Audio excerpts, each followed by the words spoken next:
Let's go, people, let's go! It's Prognosis negative time!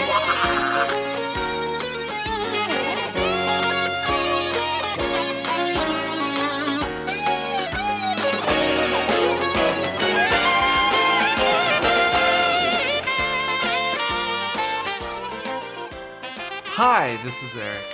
And this is Caleb. Welcome back. It's Prognosis Negative, episode 46. Something I've been dying to talk about. I'm sure some people would be interested in at least hearing our opinions. But finally, the movie came out. It's Dune Part 2, or Dune the second part, or Dune the second part of a trilogy. I don't know how this will all pan out eventually. Some people are saying they should call the next film Dune Part 3 and just go with it. I don't know. But yeah, it's just me and Caleb. And yes, the movie's been out for over 2 weeks now. But you know, these days inside baseball, it's really hard to get anybody together right now because all of us are so busy. All the voices you ever hear on this podcast or the related podcast. And so I've definitely been dying to see this. I didn't know it took Caleb a while to see it himself. Yep. And I'm sure there will be other recordings. There's a cinema quickie in the pipeline. And if I get to see the movie 2 more times at the theater, at least, I will definitely try to record some other cinema quickies with other guests, probably people that have never been heard on the podcast before. So we'll see what happens. But anyway, Dune Part 2. I already know coming into this conversation that Caleb doesn't quite have his opinion formed, I believe. And I'm sure there's different things that maybe Caleb doesn't like about the second part. And even though we've discussed the first part, and I can't even remember if it was a formal podcast or just us talking to each other, even then I only have vague memories of whatever you've said about part 1 of the Denis Villeneuve versions. So yeah. So I'm kind of curious. I don't know. Do you have a place where maybe we should begin, or should? Yeah, I guess just initial thoughts. I'll give a quick little rundown for that first one just to say where I'm at with that. Sure. I saw it twice in the theater. I had the similar thing. When I walked out the first time, I was like, I'm positive, but I really don't really know what to think of that quite yet. Second time, I felt a little bit more sure of my positivity towards it, but there were a number of omissions that I thought were pretty vital omissions. And I was like, I don't know how I feel about them leaving some of the stuff out that I feel like should have been in there for this to really feel like a completed half of a story. And so I was a little bit like, I don't know. And I remember I didn't like Hans Zimmer's score. There were parts of it I liked, parts of it I didn't like. And I watched it for a third time right before I went to go see the movie. And I had similar feeling, but I started to just be like, I don't know, maybe it's a smidge too long for what it is. I feel like they focused more on action than I would have liked and less on the politics. And they're Wait, are you talking about 1 or 2 now? the first one. Okay. And there were a couple moments where Hans Zimmer's score actually had me laughing at it because I was just like, oh no, they're amping it up way too much and it's almost ruining the drama. Especially the scene when Paul is getting his little Gom Jabbar scene. And as he's staring at the Reverend Mother, it's doing that kind of singing piece of music that they throw in there every now and again. Yes. And Paul's face, I was just like, oh no, that's a little bit comical. So I thought that was too bad.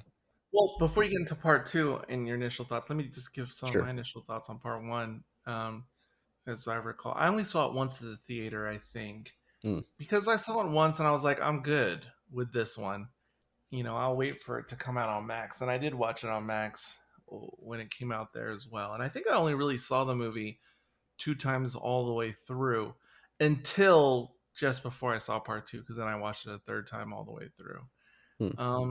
And just seeing it the first time, you know, I liked it. It was really good, but somehow I expected it to be better or to grip me more. Yeah. And, you know, obviously I'm familiar enough with the original novel.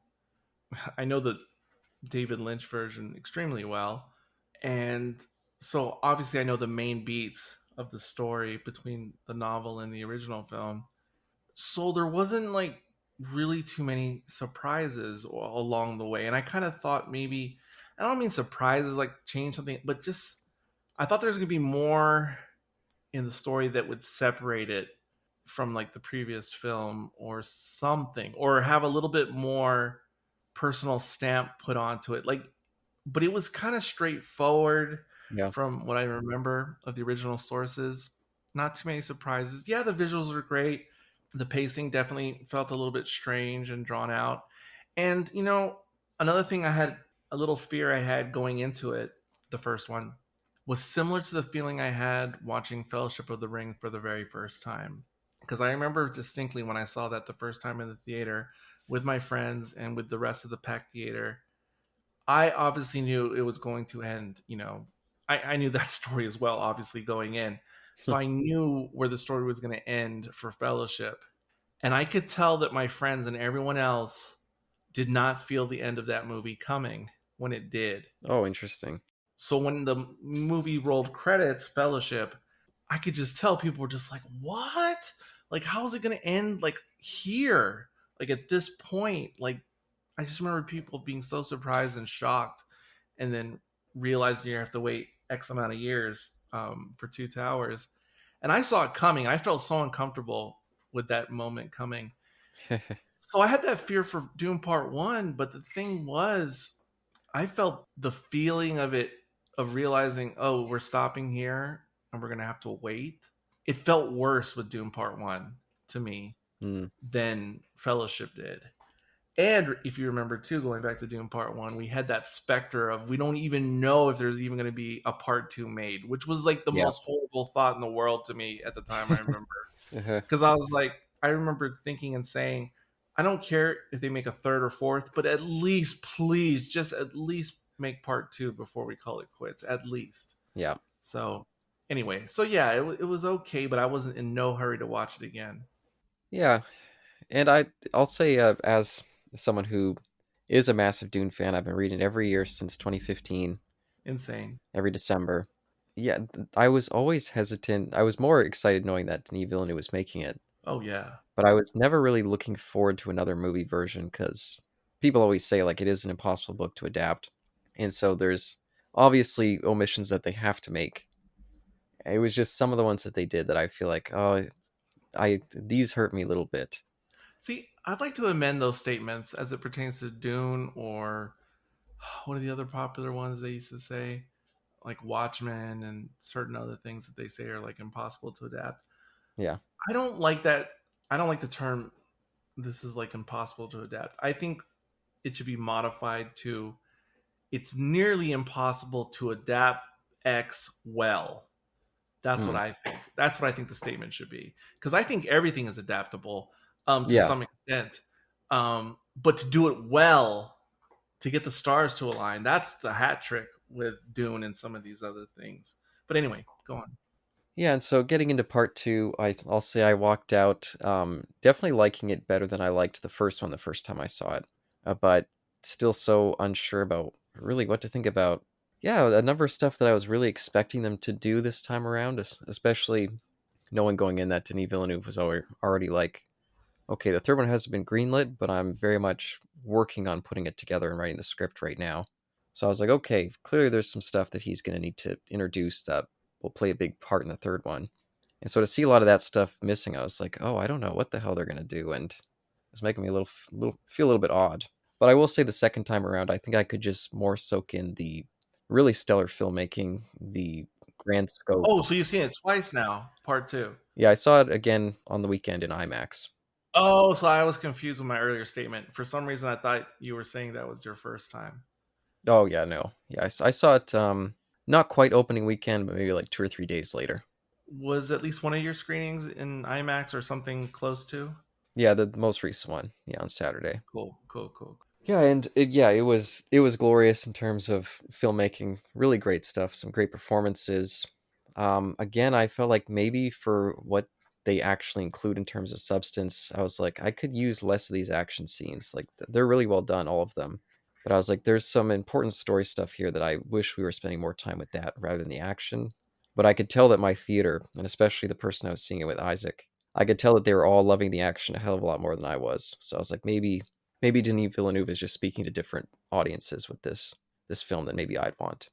I would posit, and we'll talk about it more later, that he's appealing to many different audiences at the same time, which in of itself I find an impressive hat trick. Yeah, that's fair. And he's in terms of giving me what I want, he's just skirting the line enough. It ekes over into still definitely feeling positive. But I couldn't escape the second time I watched it walking out the theater. I'm like, I could wait until the third one comes out before I rewatch this because again, I get my Dune dose every year. Every December I get to read that book. I don't know if there's anything about these two movies that would ever really make me want to reach for them. Apart from the great filmmaking, that is really, really excellent. But yeah, I don't know. It left me feeling a little unsatisfied still. Yeah, I can really tell we're on different pages, but it's also because I think we were looking for different things in the movies themselves, Yeah, especially the second one. I'm sure. And to kind of piggyback on my part one initial reaction and then going into my part two reaction, I too wasn't so amused by Zimmer's score in part one. Initially, because I didn't even know he was going to score it probably until I saw the opening credits or whatever. Mm. And I thought, oh, okay. But see, Hans Zimmer in general has been a little hit and miss for me since approximately 2019, 2018, somewhere around there. And I think some of that has to do with Nolan switching over to Ludwig Göransson, because I have just loved Ludwig's stuff with Nolan and his stuff without Nolan, and it has like a younger, not younger generation, but a new wave of film score making that just feels a little bit. I don't mean it literally, but figuratively younger and fresher than what Hans has been doing for 2 decades plus. Because he was the trendsetter, I would say, for the last 2 decades or so. Kind of like, I mean, like the trendsetter in that so many people were kind of copying him or being Yep. inspired by him to some degree. And Gorson just feels like so fresh with the different scores he's put out in a relative short period of time. And Dune 1 cemented that idea in my head that yes, Hans can still have very interesting, inspiring, original sounding scores. I just don't feel like they come out as frequently in that regard as they used to. And so I was not really into it. Was fine, it wasn't bad, but I wanted it to like grip me more in some type of way or sound original in some type of way that would grab me, and it really didn't in part one. So part two, I mean, it was just fantastic. Like I felt it was fantastic very early into the movie. And I guess because I'm not going to get into everything, these are supposed to be initial thoughts. I thought it was extremely crowd pleasing for myself and everyone else.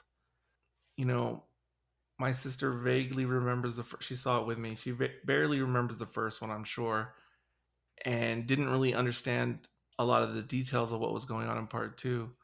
But there were still things for her that interest her that don't necessarily have anything to do with science fiction in general or the allegory or the deeper meanings of things. So I thought that was pretty cool. And then I was also surprised. So with part one, it felt long to me. Like I was surprised when I looked at the length of the movie when I rewatched it recently, because I thought it was longer than that in my mind. And then when I saw part two, I was shocked how quickly it all went for me. And it's obviously the longer movie by almost, I think, maybe 30 minutes than part one. And I just couldn't believe it. It went so fast. Even Avatar 1 and 2, which I enjoyed both and enjoyed seeing in the theater, those went by quickly for me. But Dune Part 2 went even quicker.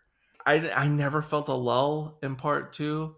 Virtually every single scene, big or small, I was just completely engaged in.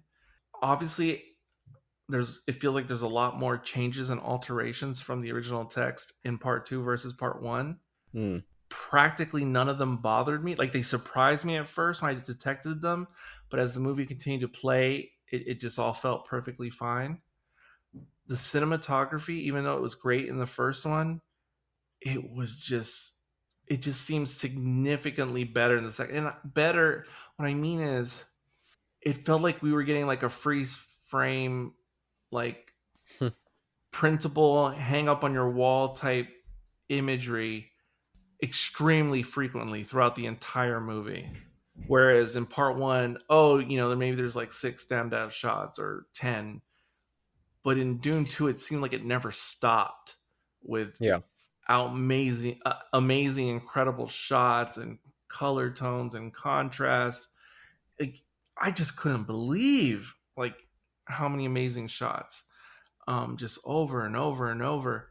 Kind of reminds me of what I've said about a lot of the Kubrick movies that we've discussed on other pods, where in general, especially if you're watching the more notable Kubrick films, you can just kind of pause them almost anywhere, and everything looks like it's framed exactly how it should be, and everything's placed how it should be, like almost like Wes Anderson, but not as manufactured as Wes Anderson's images appear. I mean, I'm talking about Kubrick in that sense, and it was just everything was better in part two, but I also Yeah. think it's almost impossible to separate them. You kind of do, I think, need to treat them as one big, humongous movie that just got released in 2 parts, because otherwise, it's not really fair. And like you said, you don't think you're going to revisit either one very much before the third comes out. As soon as I finished the second one, I immediately watched the first one again, and I think because of how I felt from the second one, I enjoyed the first one so much more when I watched it again after seeing part two. Nice. So the movie has definitely gone up part one. But again, it's because I'm putting it like all together in my head. So yeah, those would kind of be my initial and I'll just lastly say, and I'm sure we're going to get into it more. Yeah, I think it boils down to, you had your expectations for this adaptation, and I didn't 100% know what my expectations were, but I learned what they were because they were very much delivered in part two, whereas it was a lot more subtle and below the surface in part one. But in part two, the things I personally respond to were in great abundance. And so that's why other things like skipping over this, not showing this character, deleting this subplot, none of those things really mattered to me at the end, because it delivered on all these other things that I love about movies in general, not necessarily Dune. Hmm. Yeah, and that's fair. That's what I tried to do the second time I watched it, to be like, okay, yeah, they're giving us something very different here, and what can I appreciate that they're actually giving me, not what I'm missing. And again, I think there was some excellent stuff there. And I know that there's some Dune purists who are kind of outraged by the movie for the changes of like Chaney's character, or Chani as they say in these movies, or the the stuff with the daughter Aaliyah not being the one to kill the Baron. That stuff really doesn't bother me. In fact, I appreciate some of the changes. I think that it's nice to feel something fresh. Yes, I agree. It was much more just grander world stuff that I just bothers me that it's not there. The absence completely of the Spacing Guild. The movie opens up with another one of those kind of throat talking when they're like power over spices, power over everything. I think that's what they say.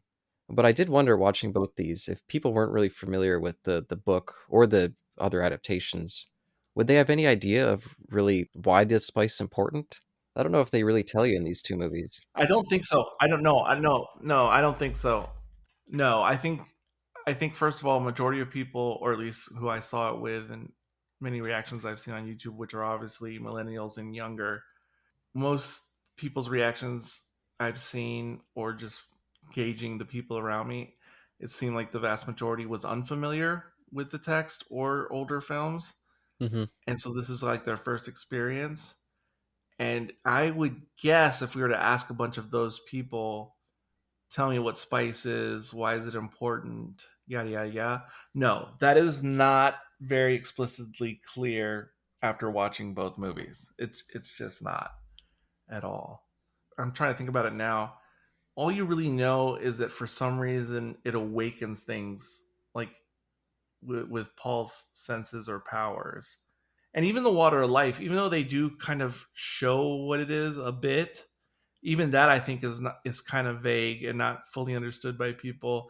I mean, I think you Yeah. get from the film that it unlocks memories, genetic memories, but even then you have to kind of still be paying attention if you're a complete noob. And then even then you're like, wait a second, what? Or like how?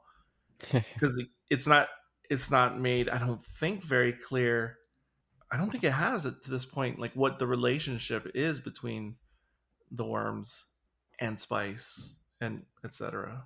Yeah, and so it's kind of weird. You wonder, like, why exactly is the Emperor showing up on this random planet? Is it just because he is pissed that Paul's still alive? Like, I was kind of like, oh, I don't know. Some of these details feel a little bit like if you peek behind the curtain, you're not going to find much there. From a new point of view, he's coming because, like, if I just pretend like the new movies are my only source material, he's coming because the Harkonnens have taken over since they've ousted the Atreides, and they're just not delivering because the Fremen are just blowing everything up and ruining production.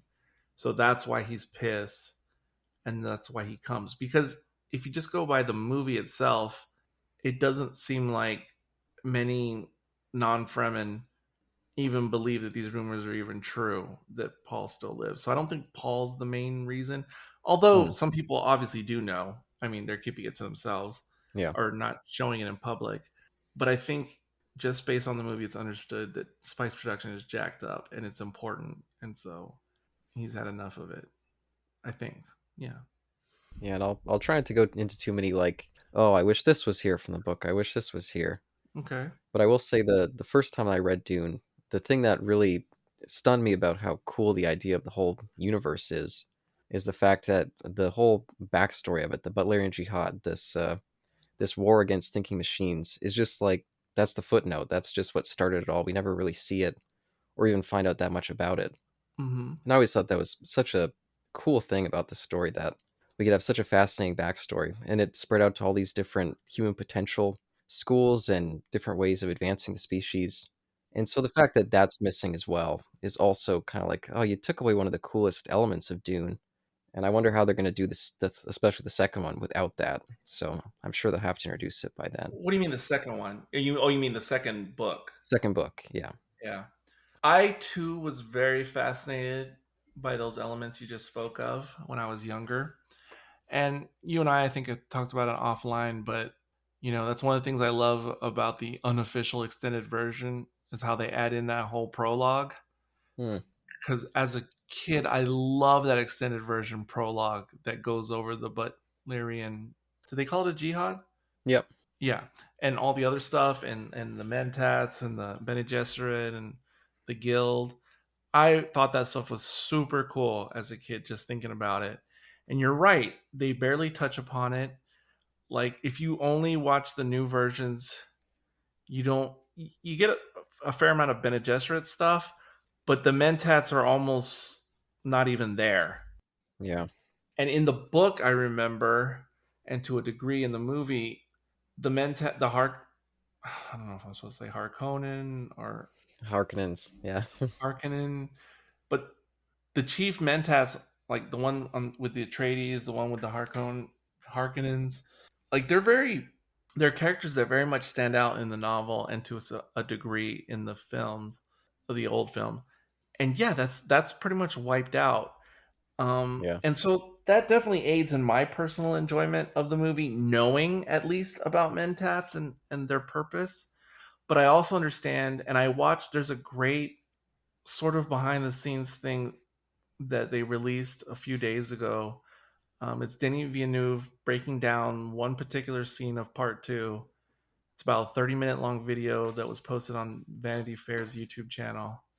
And when I watched that, and it's just Villeneuve, Vinny, Denis Villeneuve the whole time, just breaking down this one particular scene. And besides breaking down the one scene, which is Paul's first worm ride, Mm. he's also in between explaining the scene. He's explaining what speaks to him with the adaptation or adaptation in general. He talks a little bit about his process. He talks about how just his personal style as a filmmaker. He says like how he's not a dialogue guy. He's not. the way he enjoys Dune is not about like the nitty gritty details of things that are explained in the book. He said he's always imagined it more from like a visual point of view, a cinema spectacle point of view. Hmm. And so he says at length, like that's really what his primary focus was with both these movies, was more the look and the mood and the feel of things. Almost as if he didn't say this, but I'm interpreting, almost as if you could just watch the movie without dialogue, without the words, and perhaps if you just had the score, sound effects, and images, like those are the things he was more concerned about than what they're actually talking about and explaining. And so when I watched that video and and thinking about the things that you talked about that were omitted, like it kind of makes sense to me Yeah. why it came out the way it did based upon what the director's goals were. And I could feel that. I could feel that, yeah, he was more about the grand sweeping kind of stuff. And again, that's for what it is. I think he's done a brilliant job of that. It's just maybe not exactly what I was hoping for Dune adaptations, Yeah, makes sense. Makes sense. but especially when it comes to the Giedi Prime, the Harkonnen's homeworld. Wow, what a vision that was! Just really stunning, really cool. I'll say I've hated how both the David Lynch and Denis Villeneuve they've turned the Harkonnens into these like creatures, like these things that like Vladimir Harkonnen. He's talking to Fade Ralph like, oh, one day I'm gonna put you on the throne, and I'm like, really? The rest of the houses they're gonna bow down to this thing that looks like a mutant man? Like, who wants to worship that as your emperor? In the Lynch version, the Harkonnens, I mean, they acted like monsters, but they didn't look like monsters per se. Yeah, just the Baron. He's all like fucked up and diseased and yeah. Oh yeah, yeah, but isn't that really how he's described in the text? I mean, it's been a long time since I read it, but I not mean, not really. No, he's really? no.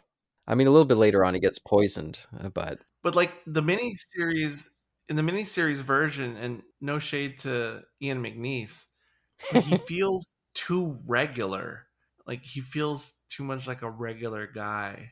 well, the Baron. I mean, he's just constantly describe him as like he's got like an infant's face on this gigantic, can't even support his own weight, just blob of fat, if you want to use that word. But so they do make him in a way a grotesque, if you want to use that kind of language for that. But no, he's not like got pustules or a bald head and or completely hairless, which they make For them. some reason, I thought he had pustules, but I have no problems with the hairlessness.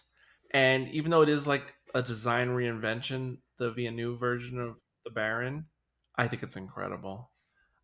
Fate, I think, is the look I'm not as keen on, but the performance I am, Oh yeah, and the menacing that comes from him I am. The actual appearance, not my favorite for Fade, yeah. but the overall effect of all the Harkonnens in general works for me. It does. It does. And I don't know if they'd look like that, but in my mind now, when I'm thinking about it, it does make sense to me that if we take this fictional world at face value, that these are humans that are, I know they have, a way to fold space or whatever to get around quicker, but the fact that they are so isolated aside from folding space, it makes sense to me that they would culturally look distinctly quite different. Yeah. And because they are 20,000 years in our future approximately, it makes sense that people who lived on literal different planets for millennia upon millennia, it makes sense that they would start to look, as different as Eastern Asians look to Arab peoples, as look to Europeans, but even more different, So that kind of makes sense to me now in retrospect, which is a thought I never had watching the Lynch version or the miniseries.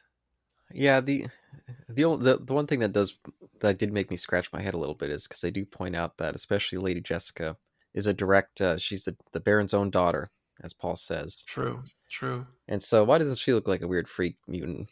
No, you're right. You're right. You're right about that. Very good point. But I wonder now, and this is, like head canon or something, rewriting or filling in the blanks. But I wonder if a lot of the Harkonnen, or at least the royal family, the Harkonnen family, I wonder how much of it is truly genetic and how much of it is post-birth body modification or even pre-birth body modification or genetic modification. And I know that's not in the movie or anything, but it just makes me Yeah. wonder if I take the movie seriously. Yeah, and I kind of wondered if it was just because we see that their sun is it's it makes everything like black and white. It's probably something that you don't want to be exposed to too much. I was wondering if that makes them lose all their like kills their hair follicles or something. That's why they're all bald weirdos. That's a good point. It could be something about their weird sun that they screwed up. It could be something to do with their environment on their planet. Yeah, that's another. And who knows? I don't know. But I don't personally need an explanation at this It's point. fair. I mean, if they want to release a DK book later that explains everything, by all means.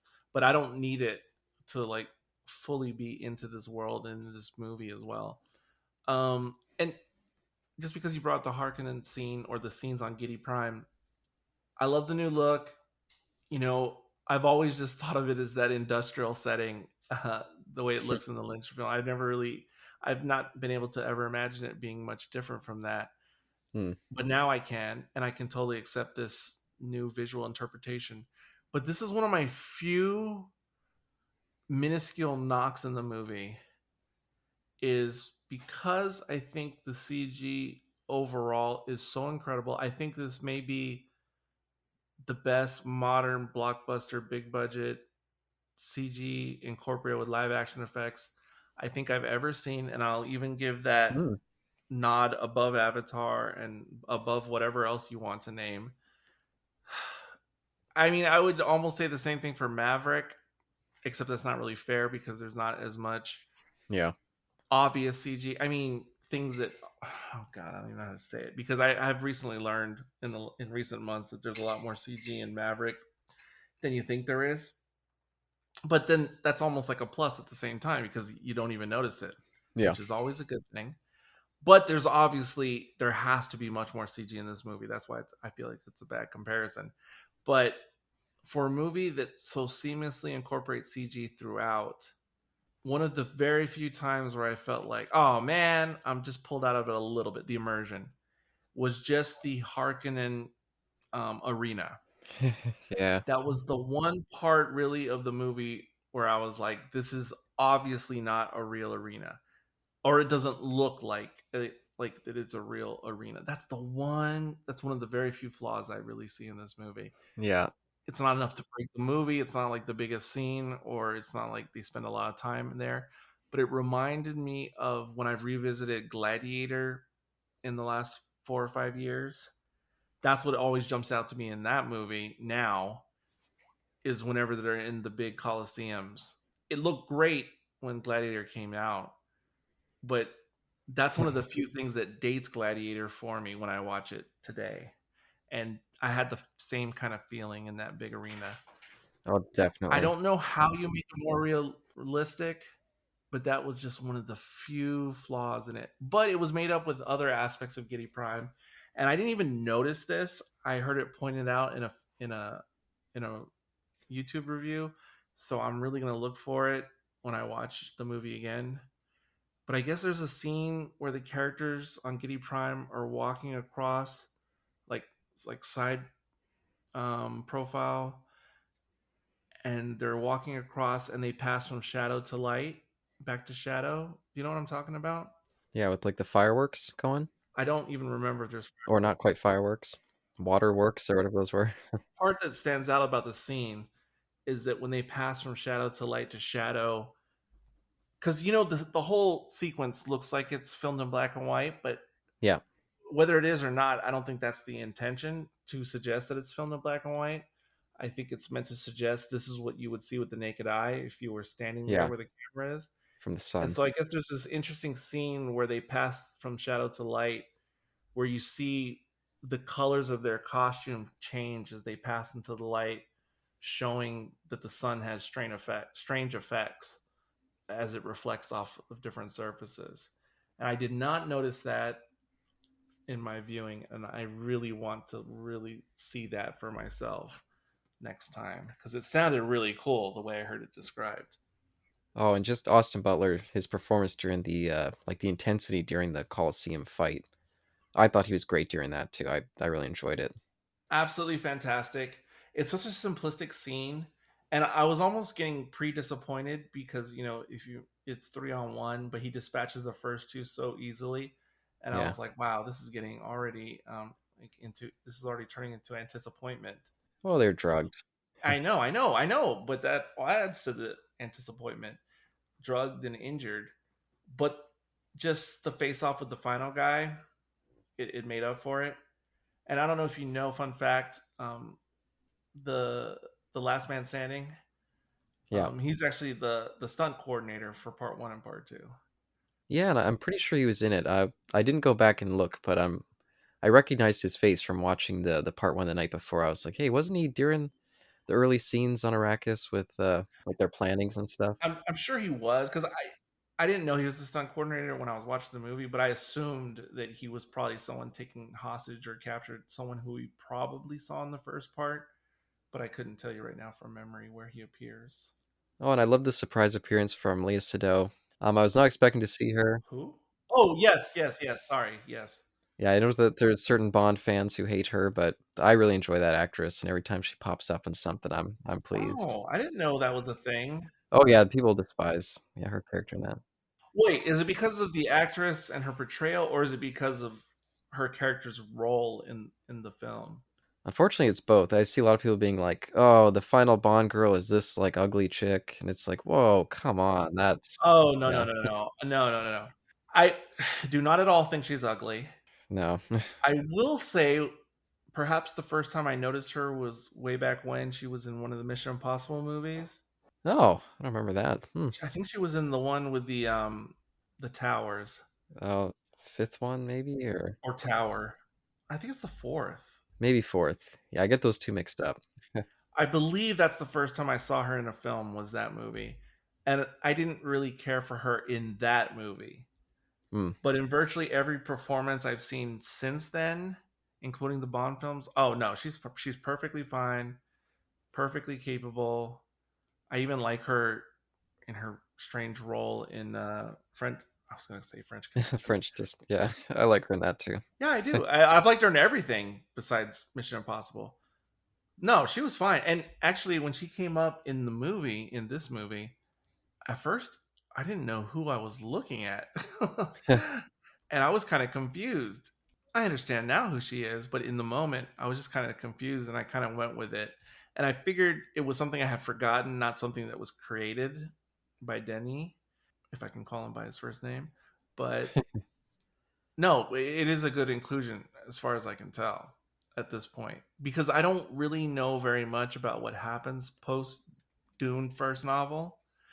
I know little things because it's unavoidable with all the Dune media I've watched, not just connected to the movies, but just stuff I've watched before I even knew about these films coming out. So I know Hmm. little, well, not little. They're major beats and plot points in the future, but I only know a little about them, I guess is what I was trying to say. I don't know the details. Yeah, and I just wanted to mention just there was another bit in the first movie and in this one. Both times I had to stifle laughter in the theater, both times, which is with the way that they utilize the voice, where they create this like monster voice and they put the sound way too high up in the track, where it's like startling and weird. And I don't understand that choice. I don't know if that was in the David Lynch one. I feel like maybe something like that was. There is a version of it in the David Lynch, but it's not as high in the mix as you say. But it definitely is like some type of voice processing that makes it sound strange. It's just not so heightened and alarming when it happens in the Lynch version. Yeah, what's weird is they do an almost perfect version of it with the Leah Sado, or however you say her name. I apologize. I think I'm getting that wrong. I think you're well. I don't know if it's the correct way, but it's the way I would say it. Yeah, with how she kind of studies Fade Routha, Yeah, and then you just see her using it and controlling him, and eventually she's just commanding him, "Get on your knees, do this," and they do it perfectly. They don't need that stupid computer voice that just sounds so fakey and weird. I was like, why didn't they just do that? you're making me think of something else now because I didn't really think about that aspect of her and her using the voice until you brought it up. And I was gonna say I'm fine with how the over the top pompous way they use it with the other characters and other scenes. I'm fine with it because I think it's a purposeful and useful use of it for the uninitiated. That's fair. I think there's a lot in this movie that is conveyed through the sound design and imagery Yeah. that is not explained with words or exposition. And I think what Denny has done, and this is part of the marvel of the movie to me, is that a lot of stuff that is explained in like the inner head voice or the exposition in the original text or Lynch version, I believe a lot of that intent of the exposition has been made subliminal and subconscious and is communicated subliminally and subconsciously to people watching the movie who know nothing of the lore. Now, if you were to quiz them and ask them, explain, like, what is the voice? How does it work? I don't know that many of them could accurately explain it as it's explained in the books. Yeah, I wouldn't think so. But I think the intent of the explanation of the books has been conveyed to the new viewers, whether they know it or not. And I think that's just one example. I think there's many examples throughout the movies now, but this is just one to focus on. And I think that's like a principle that guides a lot about these part one and part two adaptations. And this to me is bonus points that I kind of have figured out thinking about the movie after the fact. And now that you brought up what you just did, because I didn't really think about Leia Sado doing it differently, I think with that choice that you have pointed out about how it's different for her, I think that's another component of what I'm talking about. Because I started to realize, and I think this was perhaps some of the author's original intent, but I never got it from the novel and the Lynch movie itself. But I've started to understand, and I don't know if Villeneuve incepted me or this was the original intent of the inception of the author. I didn't receive the message until now. But I'm starting to understand how different elements of the Dune world and the rules and the special powers and abilities, how so much of it is metaphors for things in our world, the real world or the present world. And do you understand what I'm saying as it pertains to what you just described with Sado using the voice on Fade? Yeah, I mean, the with the Benny Gesserit, their whole thing is just about yeah, finding your triggers and knowing how to manipulate you. And Absolutely. And then what is the metaphor or allegory for everyday life with how she uses the voice in the scene you described? I'll take it away. Take it away. What do you got? Because it seems obvious on the surface. I don't know if you got something else. It is obvious on the surface, but I think it's more important than its surface read, even though I'm just going to expound upon what you probably are already thinking. So I'm going to explain it now. And it might sound obvious and surface level, especially if, like Caleb, you've seen the movie, you get it, or you're already familiar. But hopefully, as I continue to talk about this and some other things, it'll become a little bit more clear why I think it's so important to point it out. So, obviously, as you said, and as we learn from the movie, when she has her conversation later, her debrief, Leia Sado's character. Yeah, which I love, by the way. Yes, That was perfect. absolutely. So she's studying Fade, trying to understand what his weakness or his lever is, so to speak. She identifies it, she uses the voice, and she's controlling him.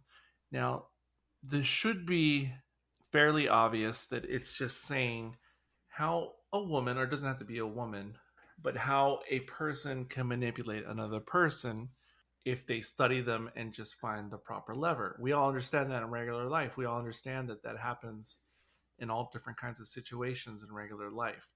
So, in the context of the movie or the world, it's very explicitly expressed by use of the voice. And maybe I just said something that sounds super obvious to many people, including Caleb. But I started to think about this element of the movie and other elements of Dune and just the story, the text, the original text in general. And I started to understand, I think, what was always there in the original text. I was starting to understand it better now.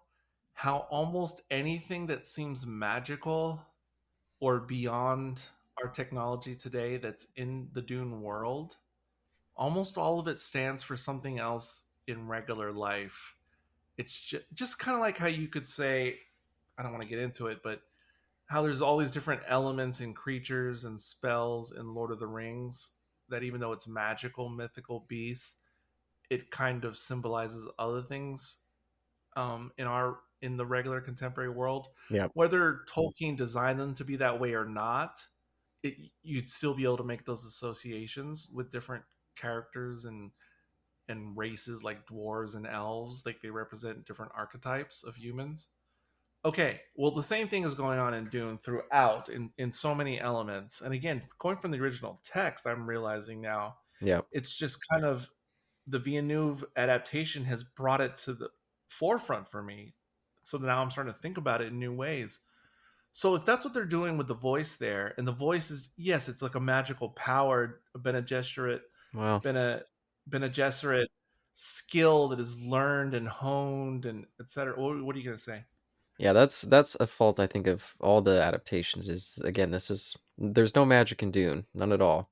It is all just human hyper skilled perception, and then yeah, the science, the prescience is just seeing through time. Time is the fourth dimension or whatever it is, fifth dimension, can't remember which. No, you're right in the universe of the novel or the lore. Yes, You are correct. exactly. But I think the intent of the author, Frank Herbert, of writing it in such a way and explaining it in such a way, I'm just using the word magic, even though I know it's not technically magic like Harry Potter Yes. or Lord of the Rings.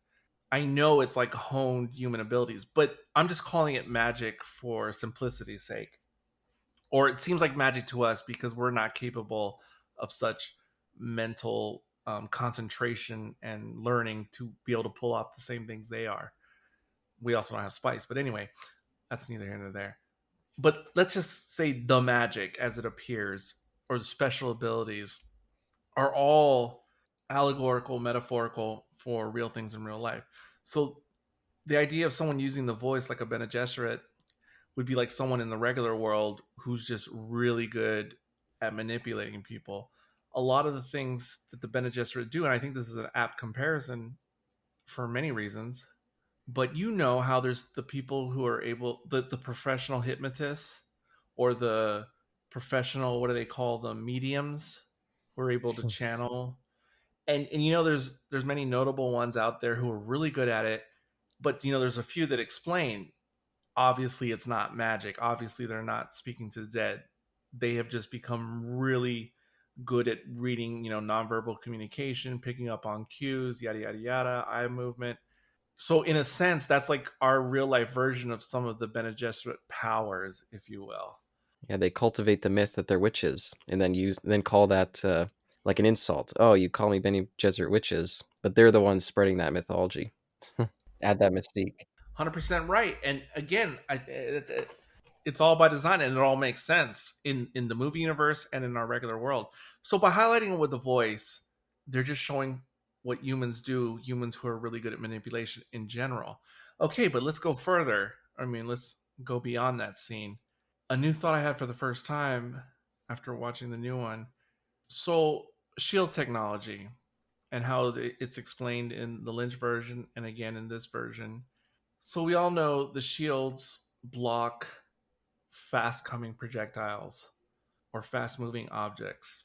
It's very clear in either version, and that you know they make it very clear in the old one. And there's a couple. There's like a time in part two and maybe in part one where it's I can't remember.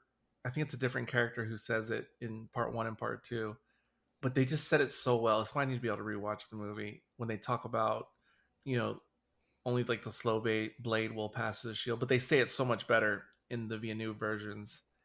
And when I heard him say it in the new one, some version of that, and then later when I was thinking about the movie, I was just thinking about, oh my gosh, that's another metaphor in general in life because you know it's relatable to the whole boiling a frog theory. How you know if you put a frog in a pot of water and slowly raise the temperature over time, the frog will just sit there and not really go anywhere until it's too late. Hmm. Whereas if you drop a frog in an already boiling pot of water, he'll immediately jump out. And as that pertains to human societies and culture, and when a culture starts to change, and then it ends up being too late, and people realize now they're stuck in a terrible situation. I mean, historically, etc. And I kind of realized that's what the shield tech. I mean, it serves multiple purposes within the story and the universe, but it also is a perfect metaphor for that. That things that you see coming right at you that are extremely deadly on the surface, the shield will block. You will be protected, metaphorically, because you'll see it, or you'll get out of the way, or it'll bounce off. And so then, yeah. So the way they say it, like in part two and maybe in part one, obviously the slower blade can penetrate the shield, but it's not just about the slower blade, like the slower warming water. Mm-hmm. You see, because if you can use projectile weapons, whether they're missiles or guns, that's too simple. It's too direct.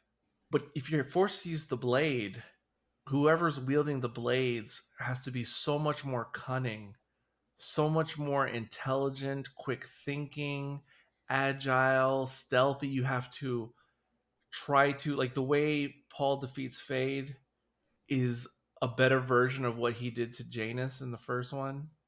And it's, it's the rope-a-dope, the, make your opponent think they have the advantage, which lets them put their guard down to where you can take the kill shot. So you see what I'm saying? There's so much more intelligence, cunning, and wiles involved in hand-to-hand knife combat versus just shooting someone from a distance, which again adds to the metaphor of the demise of a culture or a nation or an empire. Is it'll take someone who's very crafty and who can do things undetected that will bring down like the biggest empires. See what I'm saying? And I'm sorry if this sounds so obvious and so elementary,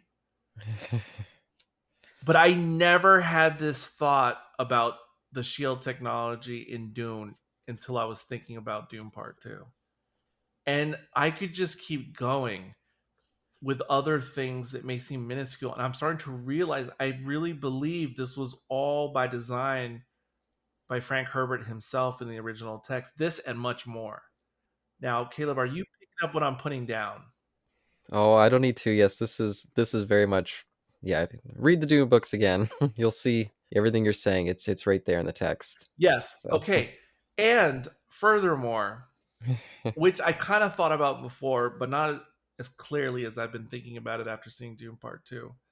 Because even though the Mentats, as previously mentioned, are not really touched upon or explained much in this version. Yeah. But just because I was so into the movie and just thinking about the lore in general, I started to think about the Bene Gesserit and the Mentats, and how, because if anyone knows, I've been thinking a lot about literary tropes and things and archetypes for the last 5+ years now. I've been thinking about it a lot. It's come out in a lot of the different movie reviews I've done in the last 5 or 6 years on whatever podcast. And I started to think about how the Bene Gesserit, as designed for the novel and the story, are so kind of like the peak feminine. Like they're like all the feminine strengths throughout classical stories, all mega dumped and enhanced in the Bene Gesserits. Yeah. And the Mentats are the uber masculine put into some strange human form.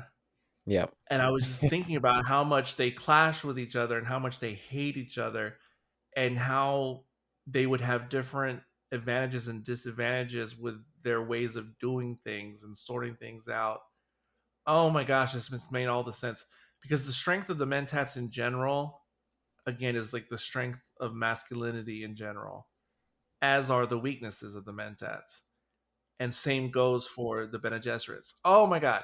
Now, maybe Caleb already knew this and has known this for ages because he's read all the books and thought about it deeply. Yes. But see, these things were obviously already in the text, right? And it's even more poignant because, again, Paul is not only the Kwisatz Haderach, the ultimate Bene Gesserit creation, but he's also been trained as a Mentat his whole life, not knowing it. So he is the ultimate culmination of both, which they don't really Yes, use much in the movies too much, but you are correct. Up to this point, you are correct. I mean, I don't even know what's going to happen in the third. Not just because I don't really know the next book well, but just because I'm pretty sure Villeneuve understands the original text the way you do, and I think he's going to expound upon what I'm talking about right now with the next movie in some way. I don't know how. maybe. That I think that a lot of these things are going to become more clear, at least to people like me. Maybe not to everyone, but to people like me who are kind of looking for these things. So what I'm getting at by pointing out these different things that I've started to think about for the first time. So this is the new added value of this adaptation that I did not see coming, and it's not even necessarily explicitly in this adaptation. Yeah.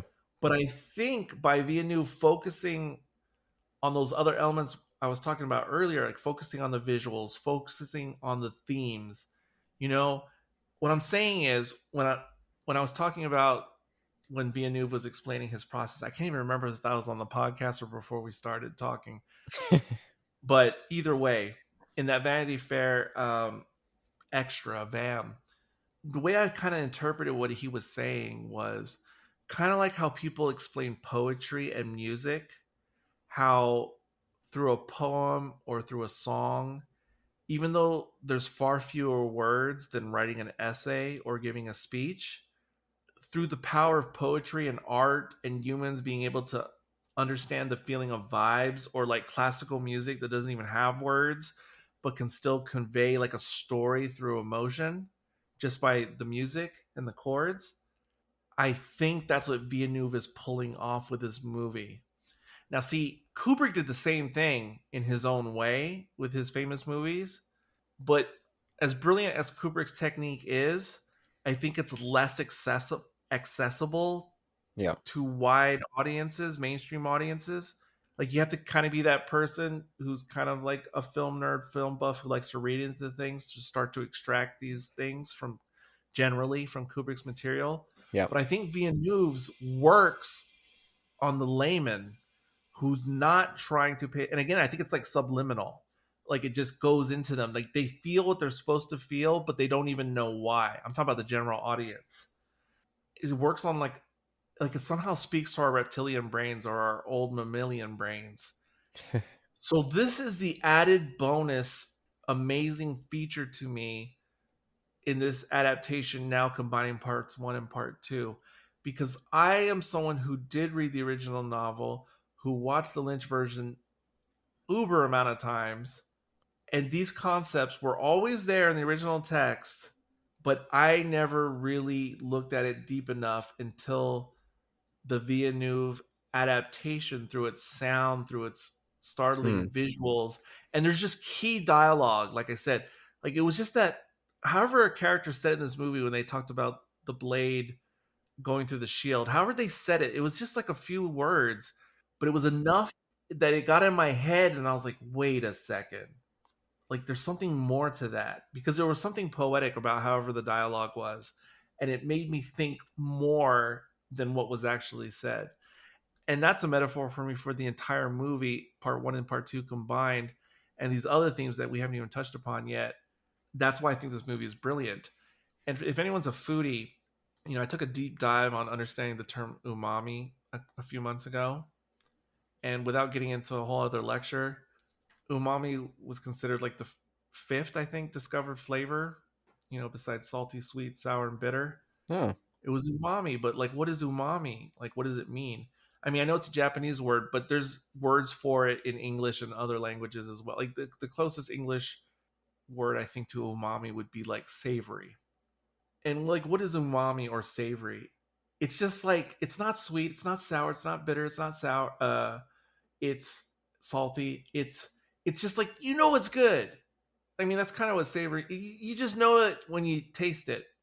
And with this like opening up of my mind of what's really in the text of Dune, Villeneuve has created, and it's existed in other films by other filmmakers, but he has applied umami to Dune on the screen, and all of a sudden, like I have taken the water of life on Dune. and all of a sudden these things are starting to become, and I know this sounds ostentatious and hyperbolic, but I really mean this. Well, I'm very glad to hear it, and I'm glad this movie could serve that purpose for you and hopefully others.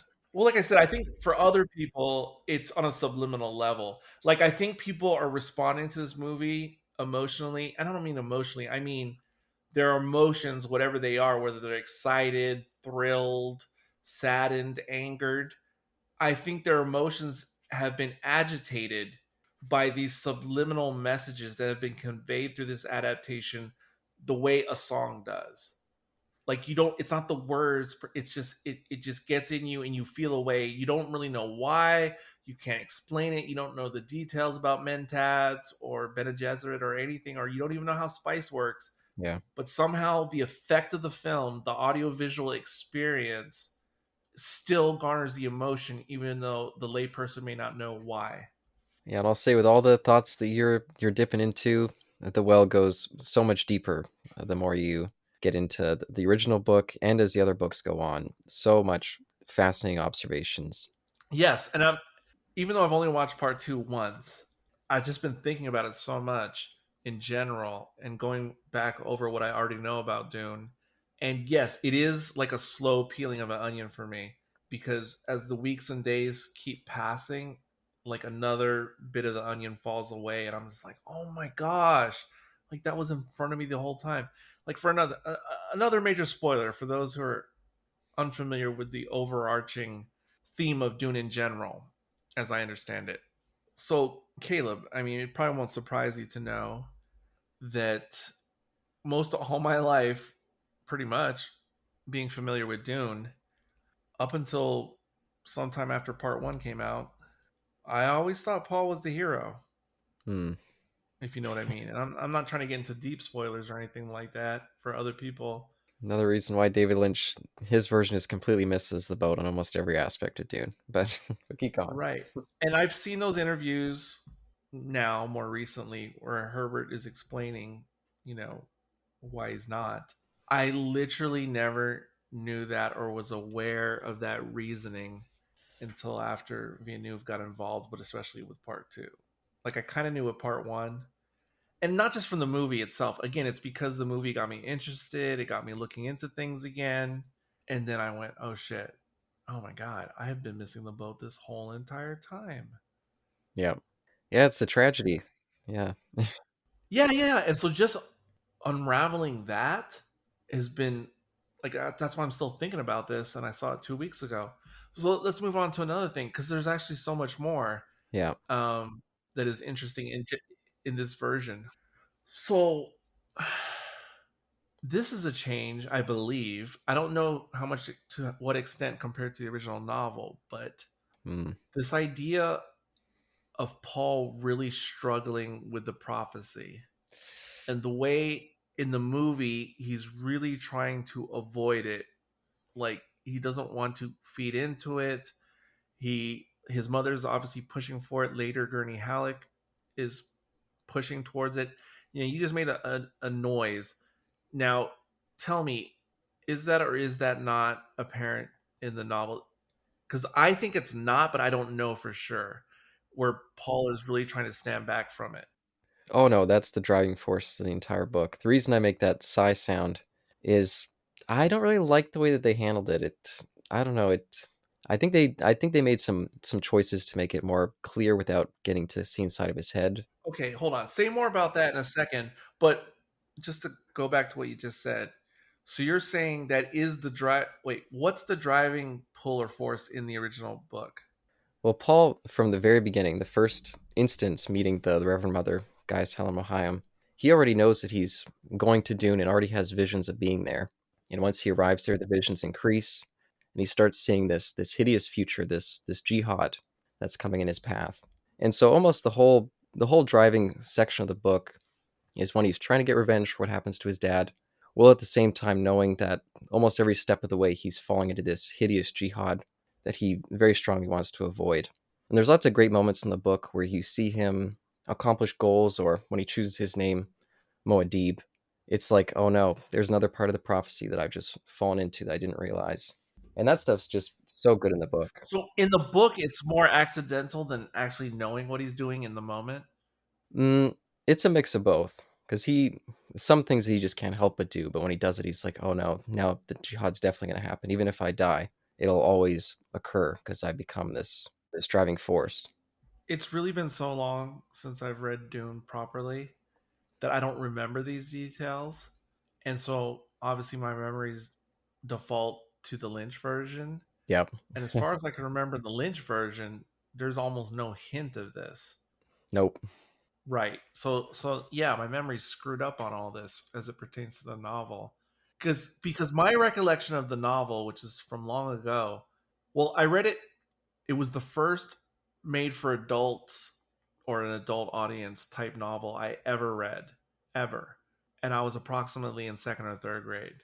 And I had never attempted to read something that was well beyond like young adult or whatever. So it's my first adult novel. Obviously, I didn't grasp it. But the last time I read it in full was approximately the year 2000. I need Sean to say the year 2000.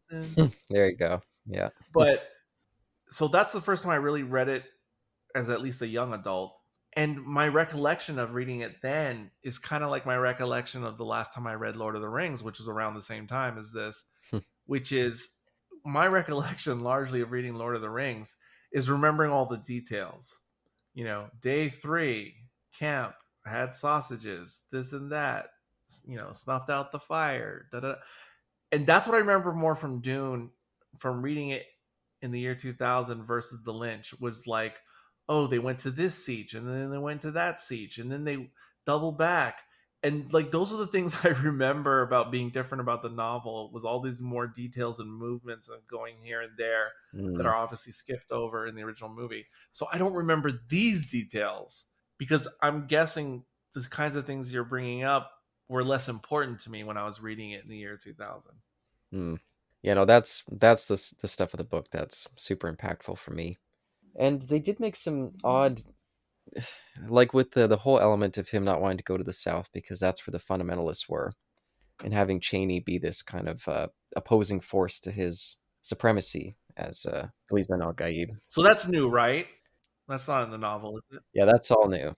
Yeah, and very much, in my opinion, feels like it's speaking to the back of the room a little bit. Wait, explain what you mean. It's a little too spoon feedy. I think some of that stuff, in my opinion, I think it's good spoon feeding. So maybe I'm in the back of the room myself. could be. Yeah, that's fair. Because I knew, I was made aware after seeing the movie that, you know, that is not in the original text. I think it's a good change. I think it's good for me and the layperson.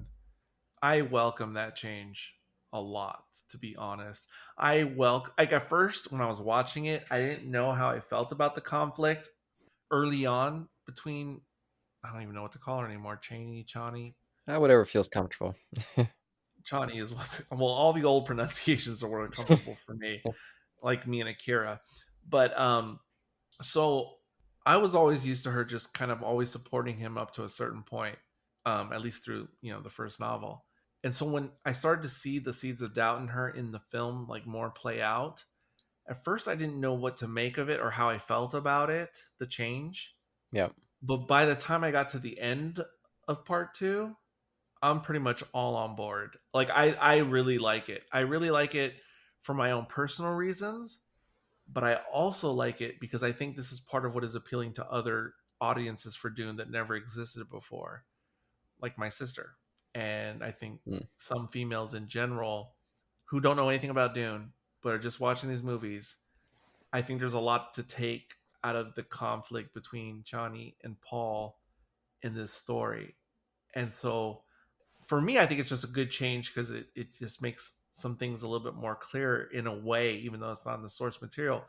But I also like the benefit that it gives to other people who are just finding it interesting, That's fair. being introduced to this for the first time. I think it makes their relationship so much more interesting Wow. than the way I've always understood it Oh, okay. from the previous adaptations. Sure. That's fair. And that's one of the changes, like I said, that I'm totally fine with. I think that for what it was well done. they essentially externalized Paul's own internal conflict and made Cheney more as the vocalization of it. Yes, I agree 100% with what you're saying, and I like that. Yeah, and it gives her more to do than Yes. No, you're right. because she does have a lot to do in the book, but yeah, it's just different to do. It was just some of the being like, oh, he doesn't want to go with the fundamentalists, and some of that stuff. Just the dialogue felt like it was a little bit too like, if you're not getting it here, let me just yell it to you back there. I think it's necessary. I think it's necessary Could be. because I think there's already as much as like I think a lot of things we've been talking about that we just take as read. I mean, in the movie, I really don't think a lot of people are getting it like that. So the fact that they do get very in your face, or at least in our faces on certain aspects, I think that's a good thing because I think it's just helping to draw in a much wider audience. But you see, that's not always a good thing, obviously, with other franchises because I hate to do this because it's low hanging fruit. So I'll only mention it a little bit. But without getting into the details, it's part of one of the major flaws I think of the newest Disney Star Wars trilogy overall, which is those movies are very much trying to appeal to everyone in general while strongly appealing to very few at the end of the day. But this, I feel, has the opposite effect. That is trying to appeal to a much wider audience, but pulling it off, however so. Like I still haven't figured out the magic of how exactly how this works. I mean, with so many people of coming from different backgrounds. And when I say backgrounds, I mean different backgrounds of what they're into in media. Hmm. This seems to have extremely wide appeal, the like of which I have rarely seen in the last 10, 15 years. Like, honestly, off the top of my head, the only things I could think of that have had such broad appeal in the last 20 years, off the top of my head, would be Lord of the Rings and in its way, Avatar. And I know some people will go, Avatar? Look, just the box office receipts speak for themselves, whether you like those movies or not. So that's obviously broad appeal to some extent. If you're gonna say that, I mean, the Star Wars movies have outpaced both these by a lot. But Wait, what do you mean? the recent, like the sequel trilogies, Oh, you're saying if we talk about money?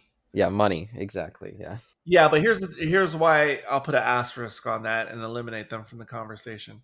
Because you're right, they do have the receipts, but the appeal, and I'm globbing all three together, so I'm not just focusing on the second one or the third one or the first one, but globbing it all together as a trilogy. Yes, a lot of people went to see it. A lot of people had that initial excitement. I was included. I watched most of them more than once, or many times more than once. But as time goes on, you start to go, ugh. Even though I did buy multiple tickets for some of those movies, it's the luster is definitely fading. Even for the first one, which I really liked at the time, the more I rewatch it, I still like it, but it is starting like the flaws are starting to stand out to me more and more over time. Even with the first one, which I love, and with Dune, the more I think about it, the better it gets. In contrast, and also I think Dune gets bonus points in this mass appeal category because it is so much. Even just talking about the movies, not talking about the books, it's so much denser. It's asking you as a viewer, even if you're a layperson, to do a lot more to earn the prize than any modern Star Wars movie by far. So that would be my counter to the box office argument. But do you think can you think of anything else that has been impactful for a wide range of audiences in the last 20 years aside from Lord of the I mean maybe you can make an argument for Harry Potter, but I mean is there anything because like something like the Spider-Man movies definitely had broad appeal, but I still don't think it's as wide ranging. I think you're missing the huge one, which is the MCU. I mean, if there's been anything that has dictated and driven box office numbers and attendance, it's Okay, been that.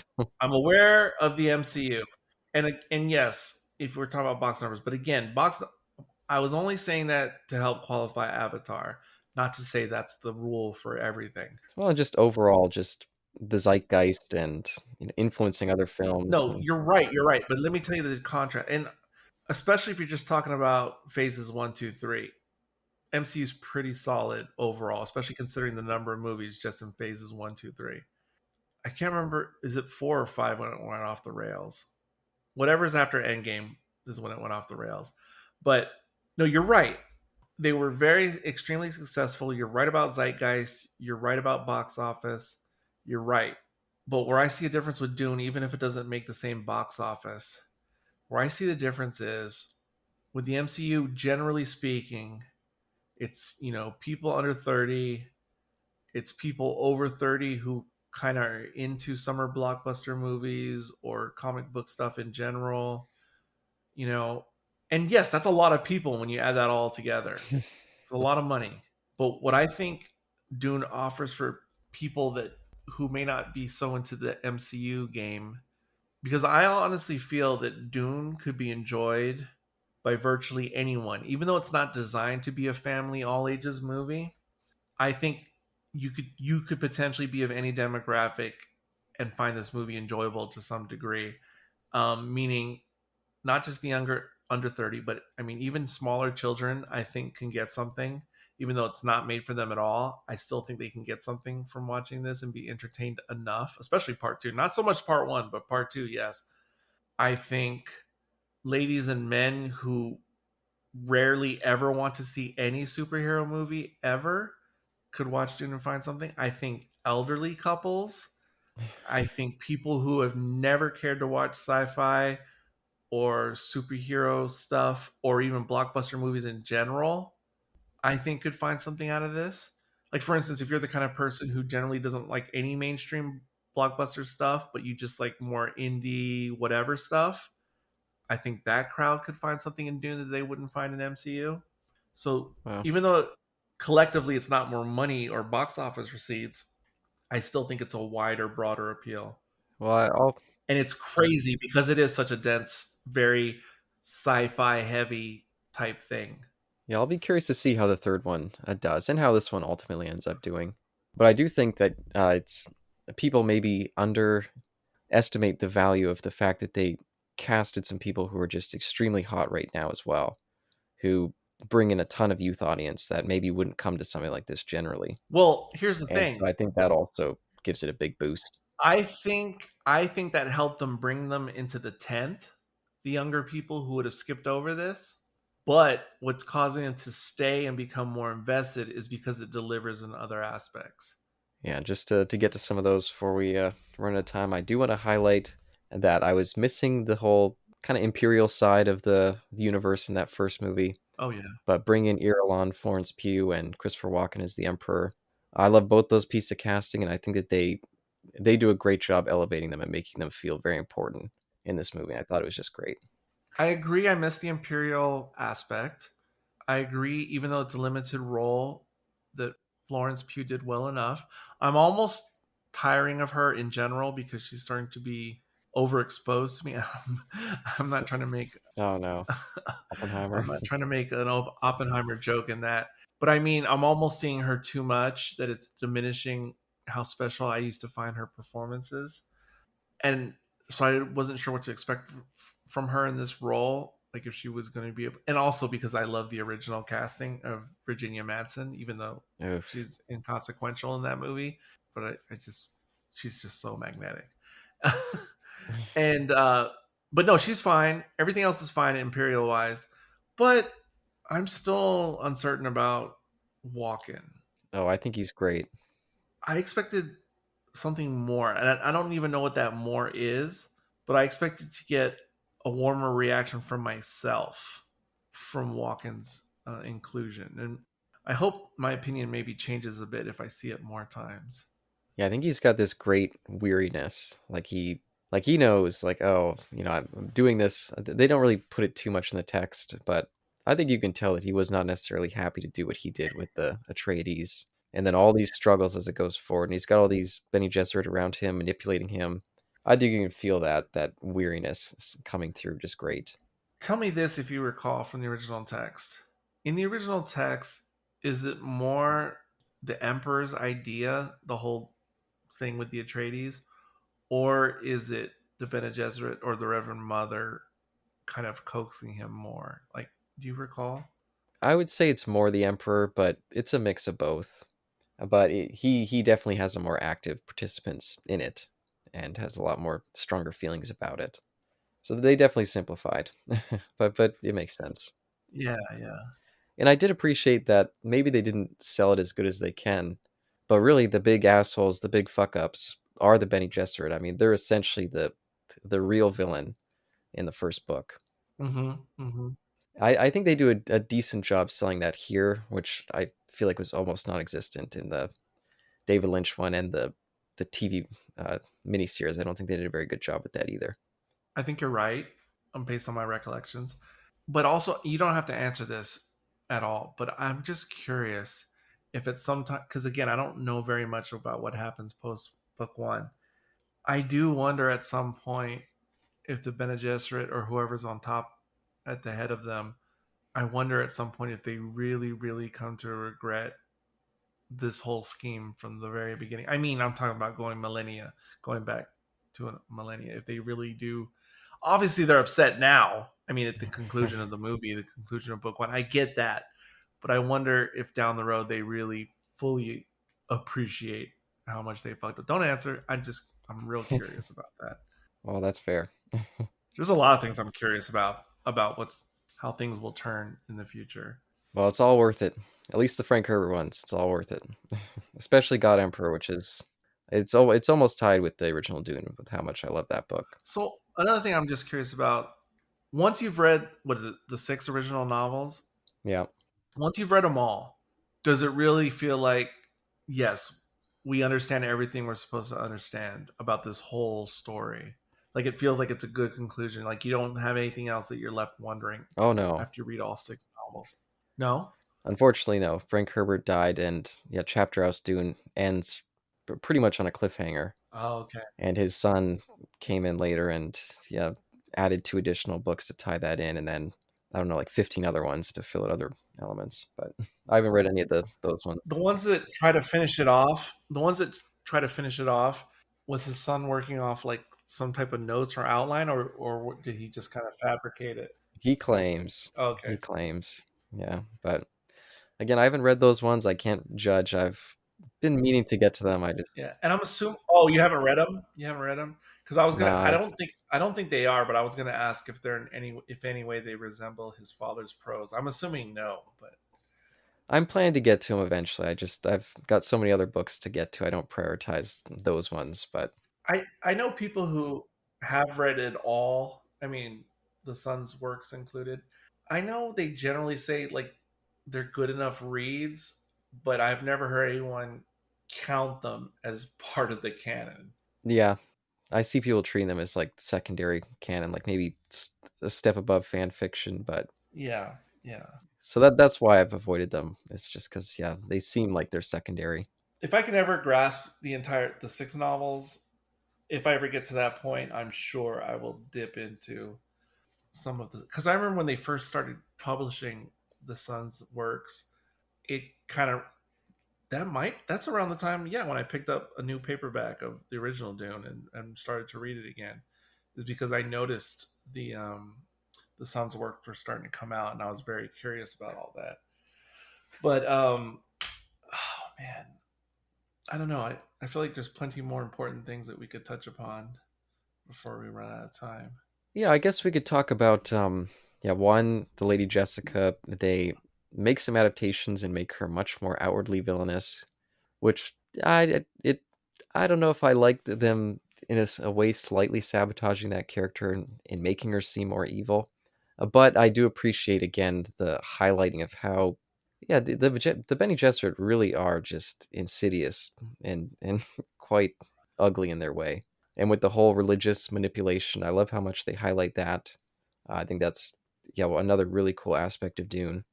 And I love that scene when she's talking to Aaliyah in her stomach, and she's like, "Oh, we have to go after the weak, the ones who don't believe." And they just zoom in on her face, and she just looks like a creepy fuck. I thought that was great. Yeah, I understand that's a change from the source material. That being said, I find it incredibly more interesting than the previous depictions we've seen of her character. So again, even though it is a change, I love it. Well, that's fair. That's fair. Again, I think it's a solid change. I, of course, prefer what they do in the original book, but I understand why they wanted to make it overt and, yeah, make sure that they highlight how villainous Paul and Jessica's actions are on the Fremen. I did think they maybe mishandled some of Paul, what they do there, because one of the first scenes with him, once they arrive in Sietch Tabor, he's like, "Oh, I need to like establish my rule here. I need to convince the non-believers." And then without really talking about it, maybe 3 or 4 scenes later, he's like, "Oh no, I just want to be a part of your group. I just want to learn your ways." And then he becomes very driven to not try to manipulate them or not be viewed as a messiah. Mm-hmm. So I was like, "Oh, well, where'd the change happen there? Was it off screen? Maybe we didn't need that first couple lines from him saying that." I'll definitely try to focus on that when I watch it again. Also, I was gonna ask what you think about Javier Bardem and Stilgar in part two. Uh it definitely got a lot of laughs both times I saw it. People were there waiting for the comedy relief, and he was serving them. I laughed a few Mm, times. I'm not gonna lie. it was funny. It was a well done performance. I feel like it makes that character come off as less serious, and it makes a lot of the dramatic weight with him and Paul. I feel like there's no room for that because of how silly they make the character. I mean, I think though, again, if we pretend like this was real or a real thing that happened or happens in the future, it seems believable to me that someone like Stilgar could be like this. Now, maybe not the Stilgar that's written in the book, but I'm just, again, if I try to imagine this is a real thing that happened.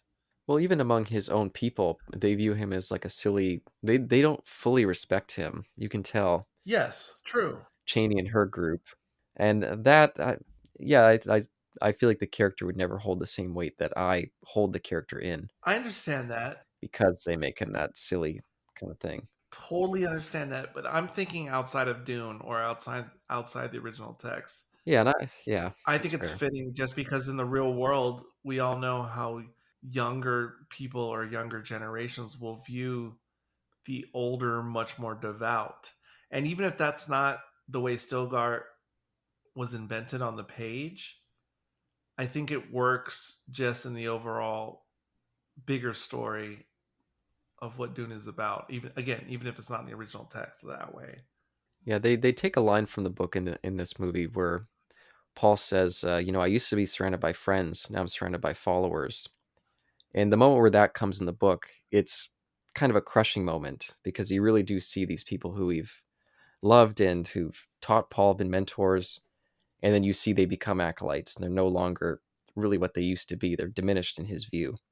They put that line in there, but I feel like the impact is completely different because yeah, Stilgar is always a little bit silly in this. He's always that looking for the signs right away. You can't fully take him as a serious mentor, and so it just creates a different dynamic. Well, I think you can. I mean, he's not literally a serious mentor, but I still think he's a serious mentor in that he is a true believer. He believes in the prophecy, and he definitely wants to see it through. If that makes sense. Yeah, yeah, and it also makes it feel like the Bene Gesserit's tricks, their missionaria protectiva. It feels like it's more for the weaker minded. Because, yeah, Cheney and her group, they're all like, oh, it's only those fundamentalists in the South. They're the ones that are like that. Look at him. Us, we're, much more kind of logical and minded. And Yeah, you're right. You're right. so, yeah, it just makes him look like a fool a little bit. A little bit, but I mean, but again, it's portraying something. So the original intent, I believe, of Herbert's work was to through the vehicle of science fiction highlight these things that he was seeing in society and present day at the time and historically. So I think this movie is serving the exact same purpose extremely well, even if it's changing things and adjusting it for a modern audience or a movie audience or people who don't normally think about these things every day in general. And simplifying the ideas and, yeah, making them more digestible, which isn't Yes. necessarily a bad thing. But Yes. definitely going on. Yes, agree. And just from my perspective, of course, I love what they've done or what Denis has done with Stilgar. I think it's welcome to have some of those lighter moments and something that actually is really heavy when you really think about it overall. But also now I cannot even look at the old Stilgar Oh boy. in the Lynch version, which I was always fine with him before, but now I can't even think about him now that I've seen this version, and I'm seeing the mini series version of Stilgar on the screen, and that's even, oh my god. I mean, I'm watching without sound, but oh my gosh, like, are you serious? Like, It's bad. not even comparable in any way.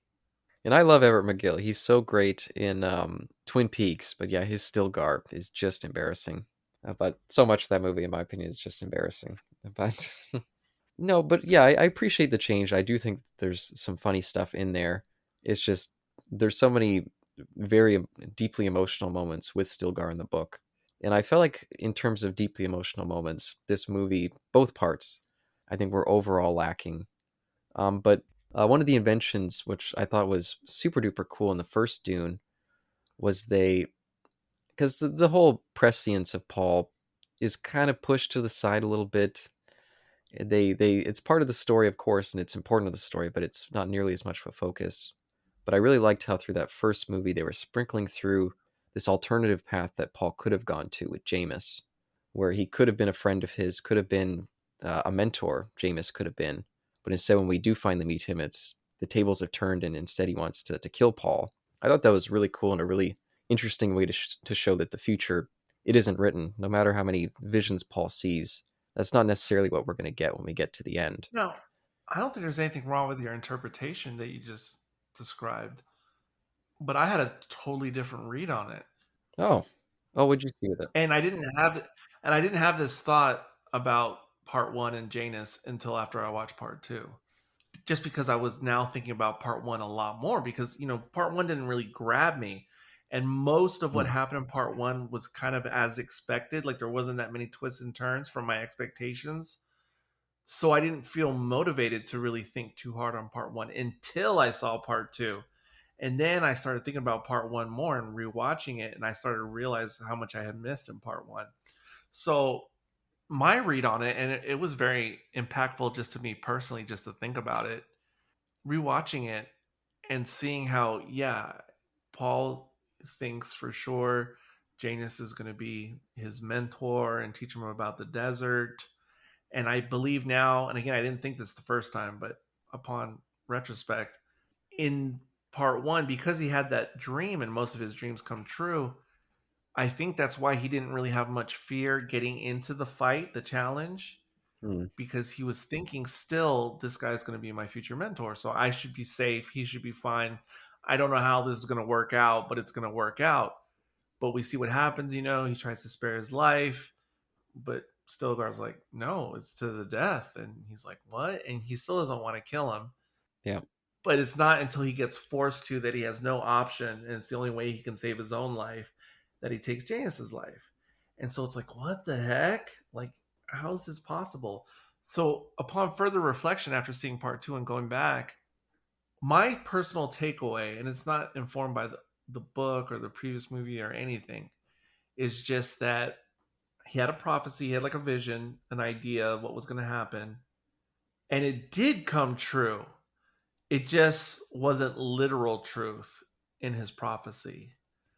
But the message of the prophecy was still true ultimately, because I believe, even though he wasn't like his traditional teacher mentor about the desert, he still taught him about the desert in his death and the way of his death.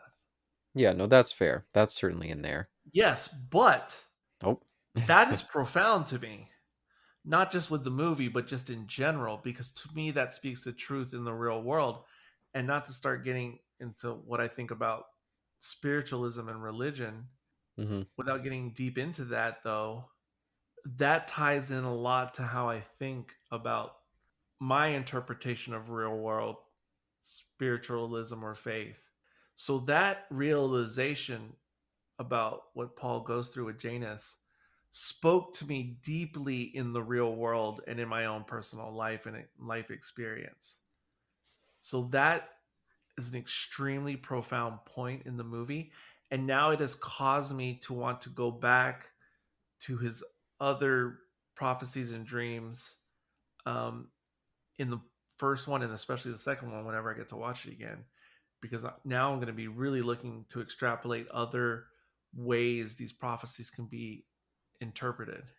Yeah, and that's part of the adaptation that I do appreciate, because the message that you ultimately got there with Jameis, that is what they do in the book, but they do it in a very different way.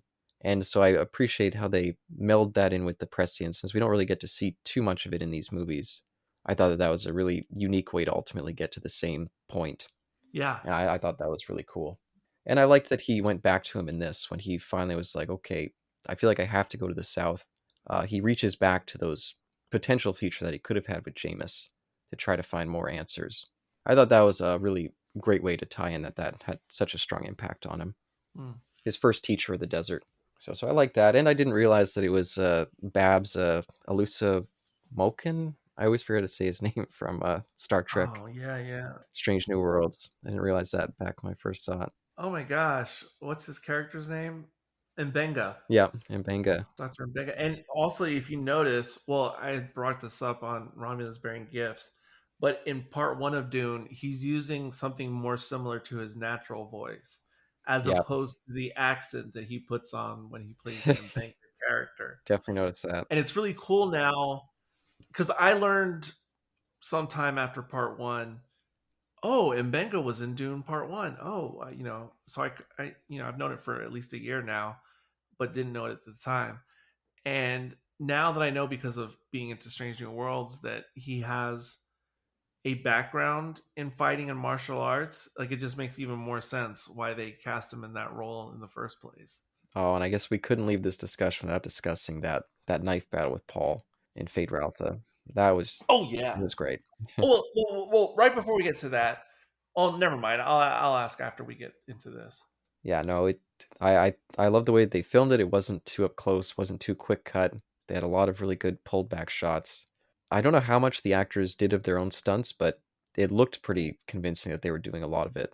And yeah, it just had a great impact. And I love when it ended and it's Paul walking over to the Emperor and they frame it from Paul's shoulder. And you just see that look of defeat on everyone's face. I thought that was such a great piece of filmmaking, that moment. It was incredibly well done. It was so great. I also thought there was an aspect of the fight scene, the big one, that was brave. Hmm. And what I mean is, almost in real time as I was watching it play out, and I especially love that part that we've seen done many times in other media in the last 5+ years, where you do a version of the drop the knife and exchange it in hand. And, we've seen a version of that many times in other places, but something about the way it was executed in this duel was on a much better level of presentation and interpretation. And part of why I thought it was so brave, because I was just imagining in real time as I was watching it play out, if Zack Snyder or some other director was directing this scene, they wouldn't have been able to resist slowing down Yeah. the frames and like adding a little bit of that bullet time effect, Ugh.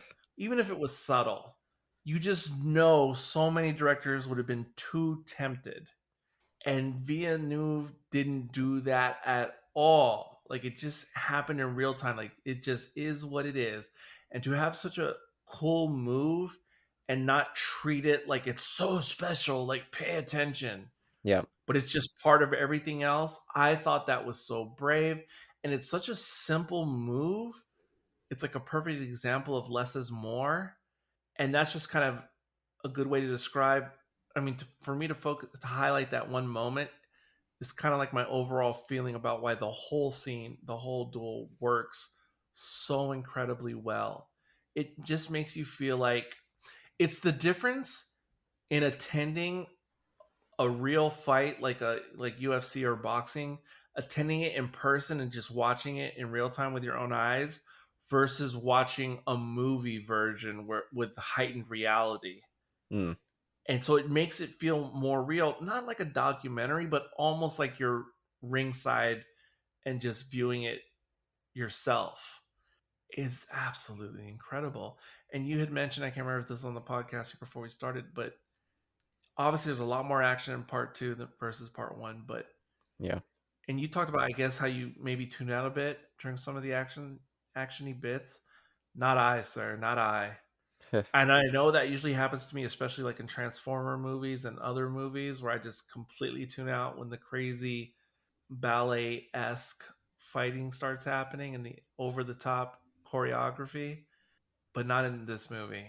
I was all the fight scenes worked for me.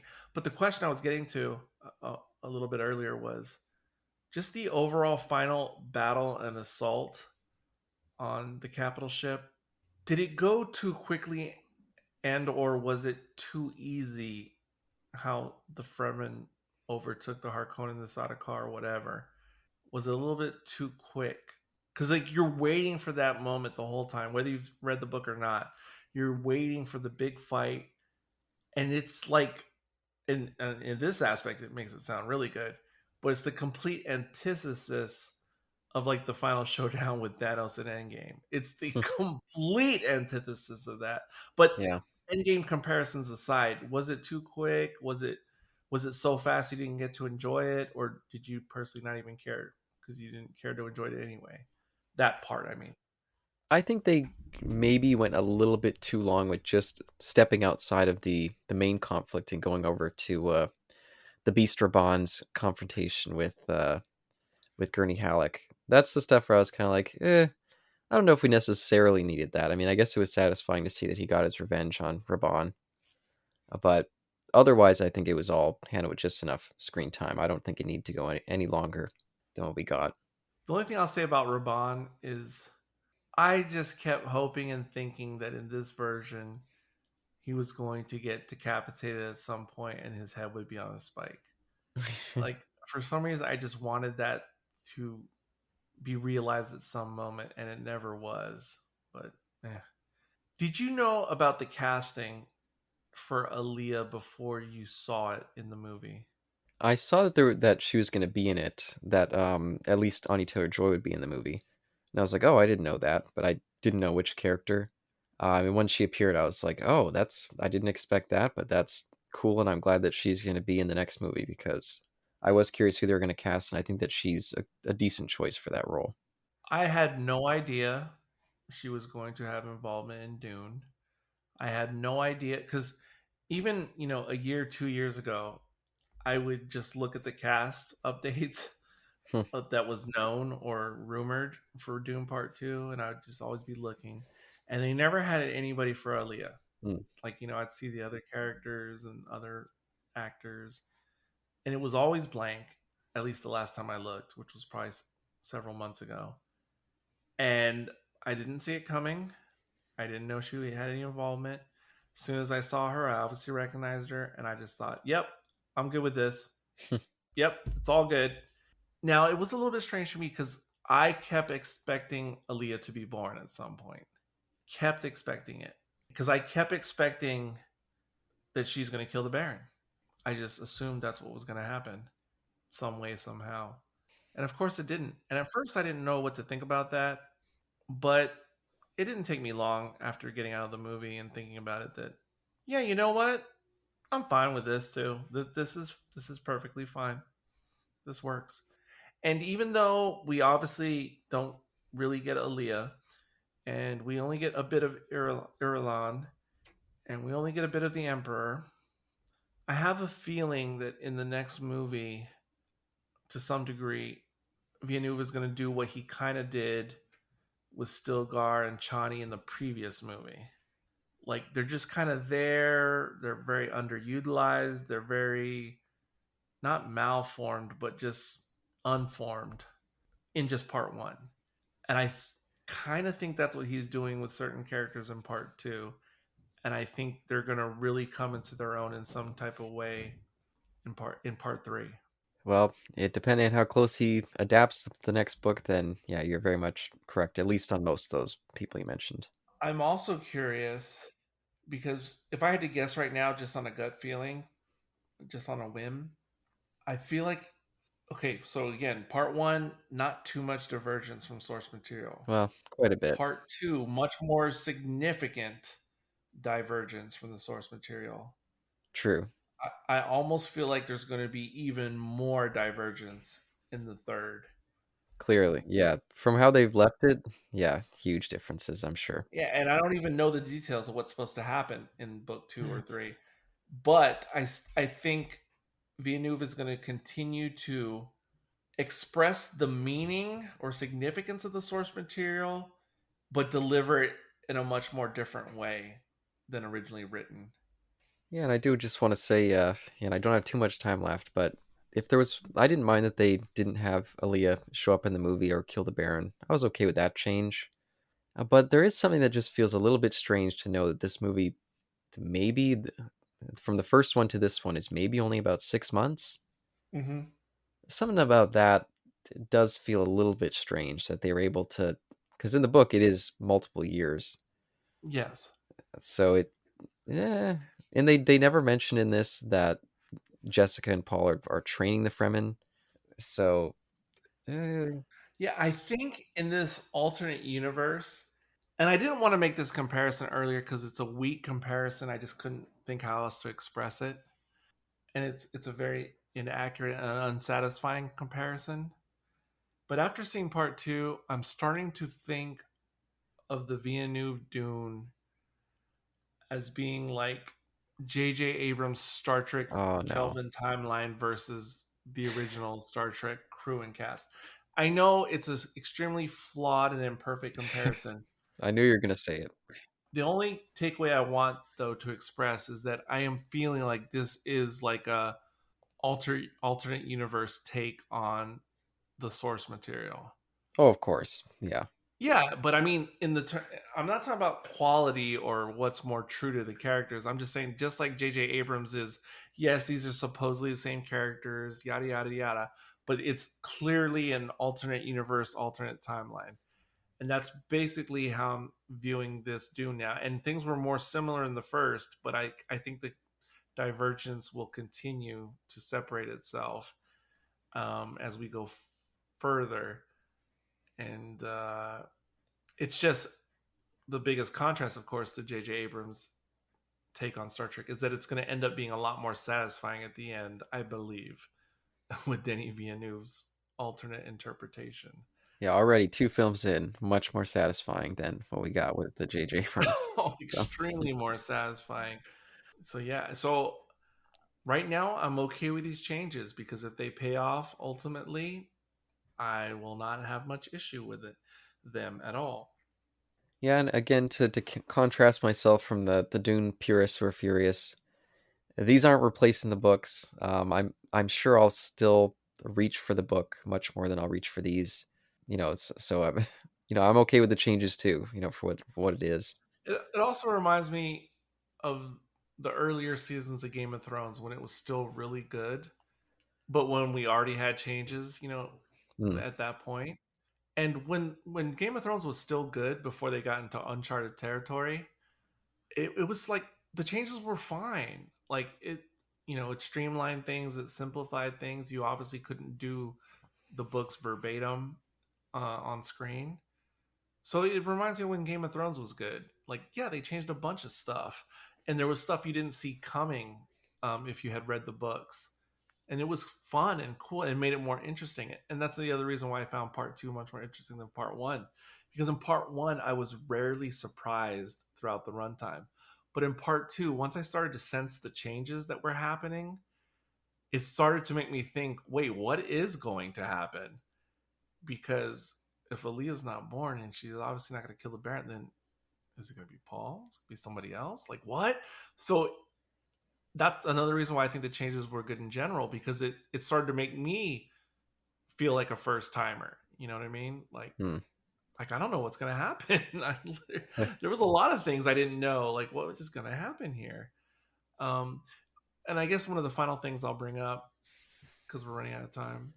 Um, what do you think about the scene where the scene where everyone's starting to bow down to Paul, and he basically chooses Irulan as his future wife, and Chani remains standing, and then walks away in frustration or multiple adjectives.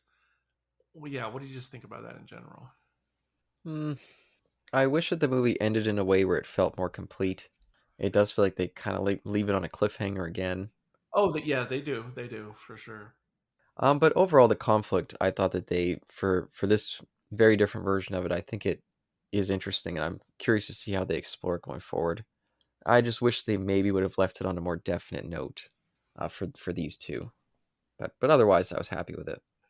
Yeah, in our cinema quickie with my sister, she, she didn't, to this day, she doesn't really fully get the lore. She doesn't fully get what the different houses and emperors' motivations are, et cetera, et cetera.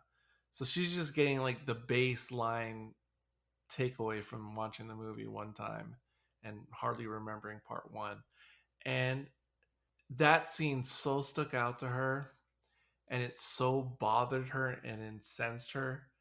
Paul's choice and decision at that moment, because she didn't talk about it as much on the actual podcast, but we talked about it separately. I mean, separate from the podcast. And obviously, I'm paraphrasing her words, but she just thought Paul was such a douche, and she was so bothered by it. She was like, Johnny was like there for him. She like supported him so much, and everything. And then they had their moments, and then for him just to turn his back on her and just choose this bitch who he just met and doesn't, and again, she doesn't understand, really why Paul made the choice or why it's important. She's not even thinking about that. And I'm not Yeah, criticizing that. I'm just saying, like, I get it. And even though it's not something she enjoyed about what happened in the movie, I just like that it elicited a reaction, because even if she's having a negative reaction, she's invested in the characters. yeah, that's fair. How many times do you take a partner or a relative or a friend to a movie and it's just not their thing and they just don't really give an F what's happening? Yeah, Like, don't you get it? Like Luke and like Ray and the Dyad and then the Force, and don't you get the Emperor's been like plotting that, and like lay people, yeah, I guess, whatever. Don't really care about Ray, don't really care about the Emperor, so what? You know? So just the fact that she was engaged, even if she doesn't fully understand the context, I just thought that was really cool. That she had strong feelings about it. yeah, and it makes sense the way that they've. I'm not going to say diminished, but just very much changed the role that Jessica plays throughout the book, and her dynamic with Cheney is almost non-existent. Yeah, I think it's interesting. So the way that they end it makes sense. But I will say I do adore the end of the book. The final moments are between the two of them, and the final line in the book is "History will call us wives," because they're both in a way concubines. So the fact that they Right. didn't give us that. Oh, you're talking about Irulan and Chani, you mean? Oh no, between Jessica and Cheney. Oh, yeah, yeah, yeah. No, I get what you're saying. I was confused. Now I get it. Like, it makes sense. Yeah. Yeah, I think it's a beautiful end to the book. It ties into so many themes throughout it. And so the fact that we don't end with that, of course, we weren't going to get it either way. It does make me a little bit sad, but for what they're doing with it, this completely different thing, I think it works well enough. Yes, I think what you're saying totally makes sense, because of the changes, it would be weird. Like, Yeah. now that doesn't fit into this. And I guess one of the very final thoughts I have now, with like speculation on the next movie, which again, I don't really know what's supposed to happen, but because I have an idea of where the overarching story is going, and I don't know how Villeneuve is going to now start to adapt the next chapter, so to speak. I'm afraid there's still a fair amount of people, like the lay people, who have watched part one and part two and have been like, yeah, like, it's like Luke winning at the end of Return of the Jedi. Like, yeah, Mm. the good guys won. Like, he got his revenge. Everything's put back in order. And I feel like a lot of casual viewers are like riding that high and that euphoric feeling, similar to how you were supposed to feel at the end of the Lynch version. I mean, by the design of that movie. And so if once Villeneuve starts to reveal the bigger picture and what's really going on, and I'm sure he's going to convey it well so that we all understand what's going on.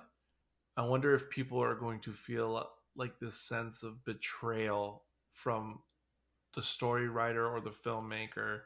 Like, why is this happening? Like, why is everything taking this turn? I wonder if people will have like a visceral negative reaction to that. Yeah, I'll be curious to see it. Yeah.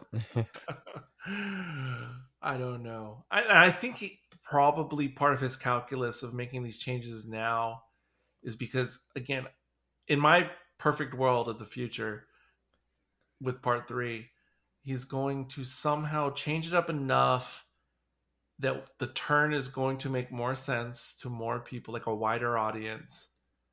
It'll still have the desired effect of the original author.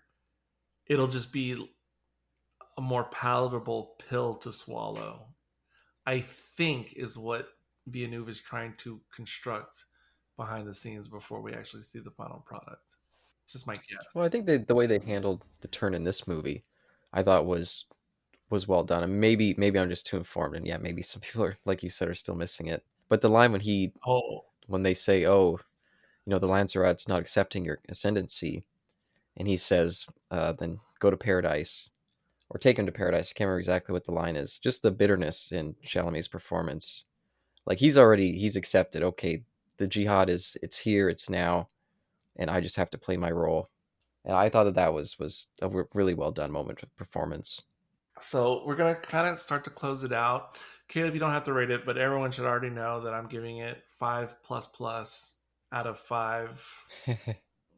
What's a good unit of measure? Oh, thumpers. I don't know. That sounds too lame. um, Murdered women that Fade Ralph is testing the sharpness of his knife on. Too many words in that one. I'm gonna give it 5+ out of 5. Talking fetuses. Sure. Yeah, it's as perfect as it can be. My general summation is, at least right now, and I know it's still fresh. We'll see how I feel a year, 5 years from now. But I think, in terms of sci-fi or blockbuster type movies, spectacle type movies, impactful zeitgeist type movies, movies that will change the course of what other filmmakers start to focus on and produce going forward, I really think this is the most significant thing since probably Lord of the Rings, the original Star Wars trilogy before it, um, 2001: A Space Odyssey. It's in the conversation of greatest sci-fi films of all time, I do believe. I think it's in the conversation of one of the greatest blockbuster type movies of all time. I really think it's that impactful, and I've said similar things about Avatar and Avatar 2 combined. Oh, But as much as I enjoy those movies, because there's so many similar themes between that and Dune by design, I mean by James Cameron, not an accidental. That being said, Avatar 1 and Avatar 2, they have so many similarities and themes to this, but that is the beginning reader version, the junior yeah, the YA. novel Yep. version of the type of story. Yeah, it totally is. And I'm not knocking that because I think YA stories or interpretations, even on film, have their place. It's fair. Yep. But they're in the same vein. But this is like, okay, you graduate to the next level. Because as much as I like Avatar 1 and 2 and find them very enjoyable for many different reasons, they are clearly, if I could knock Avatar 1 and 2, if I really had to point out the biggest knock about that franchise is that it's extremely spoon-fed Oh yes. to you, the audience. I admit that. I still like it. It's still fine. It's enjoyable, but you're extremely spoon-fed in terms of the story and the character motivations. This you have to work a bit more, quite a bit more actually. And so that's why this is much more on a higher level overall than Avatar, say. And yeah, That's what I think about that. And also the final thing, and I'll let you close everything out with your final thoughts, etc. But I know this could be said about many different times in history and recent history, so it's not just now. But it's such a time for this to come out with things that are going on currently internationally, with things that are going on with present and previous characters nationally and internationally who are seen as these iconic figureheads of a movement or a country or an ideology. Pick whichever one you want from whichever continent. But any charismatic or not charismatic leader who has just garnered such a following in some sense and for some grouping of any kind, and then to whatever whatever person or movement you want to pick, and then just think about it and compare it to what is being shown in this interpretation of Dune as a cautionary tale. It's just so incredibly profound to me. And and I know it's always existed, this sense in the original text. Yeah. But then just to see it now presented in this way so that it's much more clear even to someone like me, it's just it's mind-boggling. Okay, I promise this is the last thing I'm going to say. The first thing that I thought was cool about Dune when I was really young, I mean the story, was when the light bulb went off when I was young and was like, oh, spice is like oil, and Nice. Arrakis is like the Middle East where people care about oil. Like nobody would care about the Middle East if it didn't have oil. I know that sounds sort of dumb and elementary, but that was the first light bulb that went off when I was very young and I was thinking about Dune. And that light bulb carried me up into my 20s. Like I still thought of that as the most amazing thing about Dune, was just that spice was oil and that Dune was like the Middle East. I carried that into young adulthood. I had no idea how much more there was. Because notice how obviously we've never brought that up until I just brought it up right now. Yes. But that was the biggest feature of Dune to me for 20 plus years of my life. That's crazy. That is crazy. I don't know what to say to that. So say whatever you like, and we'll close it out. Yeah, I'll say I don't know if I can rate it at the moment. I'll say NA. What I will say is, even though this one definitely deviates further away from the source material than that first one did, I feel like it carries the spirit of the book much stronger. And yeah, no, it just as a visual kind of technical experience, it was really one of the most stunning films I've seen in the theater in a long time. And I'd love to see it again just for that. Yeah, we didn't even get to reflect on even much of the effects. Or it's funny how much other significant parts of this film we didn't even get to, and that's fine. They may come out in other conversations. Yeah. Who knows? Maybe we'll revisit it before the third comes out. I don't know. But I will say, when I saw that, everyone, if you really like this movie, go watch the 30-minute Vanity Fair Denis Villeneuve presentation. Because when he started breaking down the worm ride scene, I never would have guessed how much of that scene was practical. Because you wouldn't even think it would be necessary, a lot of the practical. And, he shows the clips of the relevant to the film. And even watching the clips again, they don't even, I wouldn't have ever thought they were practical, some of them. But he explains how they were, and it's just crazy and over the top that he did that. Yeah, just to finish out before we have to go.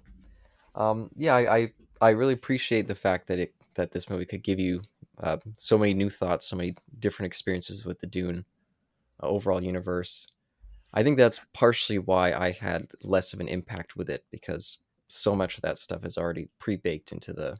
Yeah, so you're kind of like how I was when I was just watching part one. Kind of less engaged. Like it was good, but I wasn't like, oh, my mind has been opened. Yeah, all the stuff that was kind of revelatory for you is like ticking a box. Like, oh, I'm glad they got that element. I'm glad that they captured this bit, even if they do a little bit different. So yeah, I was just coming at it with a little bit of a different perspective in that way. But I'm really glad that it moved you in that way.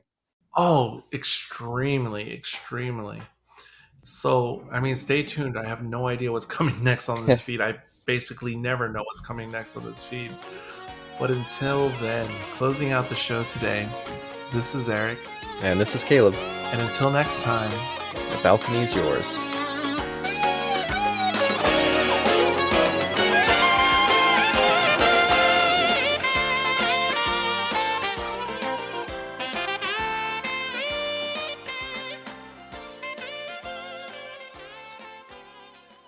Prognosis negative.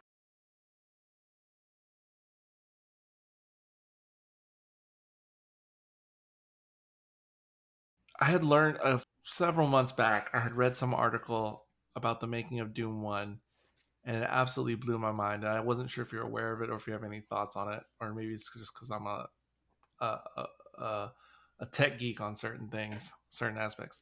So I think I already brought this part up before. Do you remember how I brought up how Denis Villeneuve didn't really like the all digital look, when they shot it in 8K or whatever it was, part one? Yeah. And I remember I told you how they took the digital footage, they made an analog print, Yep. and then they rescanned it, right? Mhm. And then that's what they worked on. Okay, I already knew that, but I learned another thing on top of that to add on. So what they did was they obviously shot it, and they made the analog print, et cetera, et cetera. So what they did was they took the new digital copy that they made off the analog. They obviously have a digital copy of that now, and they use that the way you would traditionally edit a movie in modern times, digitally cutting, splicing, reattaching, and you make like the final cut, right? So now they finished the digital edited copy. All the time marks on the digital copy are all recorded and understood, right? So then what they did was, and I need to go back to the article to really remember how they explained it. So they edited it digitally, but they have a tracking of exactly where all the cuts exist. So then, if I remember correctly, now that they've edited it digitally, they go back to the original film print that they made, and using the computer data from the digital edit, they cut and spliced the analog film strips Oh, wow. to reassemble them based upon the digital version that they put together. Now, I think I'm describing this accurately enough. It was months ago when I read this article, but I read this and it absolutely motherfucking blew my mind. No, that's cool. That is very great attention to detail. Yeah. They digitally edited the movie and then interpolated that into the machine that cut and pasted the physical elements of film to match the digital. Oh my god, my head exploded. That's pretty cool. Because how could I even explain that to a person who doesn't think about film like I do or we do? Yeah. They would not even understand what I'm even talking about. It's so insane. It's so over the top. Oh my god, my head exploded. Oh my god. So they actually, oh god, it's crazy. Yeah. I'll try to find that article so you can read it more accurately because I'm going off of memory. I just know my mind was blown. It was already enough. Makes you wonder why they even filmed in digital in the first place. Oh my god! I think it's just cost, and yeah, it would exactly. have been reels and reels of crazy IMAX film if they did it the traditional way. No, that's cool. I love the nudity, by the way, in the miniseries. I've been noticing all the nude scenes. Me too. I was shocked. I was like, oh, I did not remember this, but I wish I did. I remember them because they shocked me at the time. I can't remember if it was televised that way or if it was only on the DVD copy, but I do remember I appreciated that stuff. I think it was televised, like the Harkonnen. Like, oh my god, this is a very sensuous scene that's on the screen right now. Oh my god.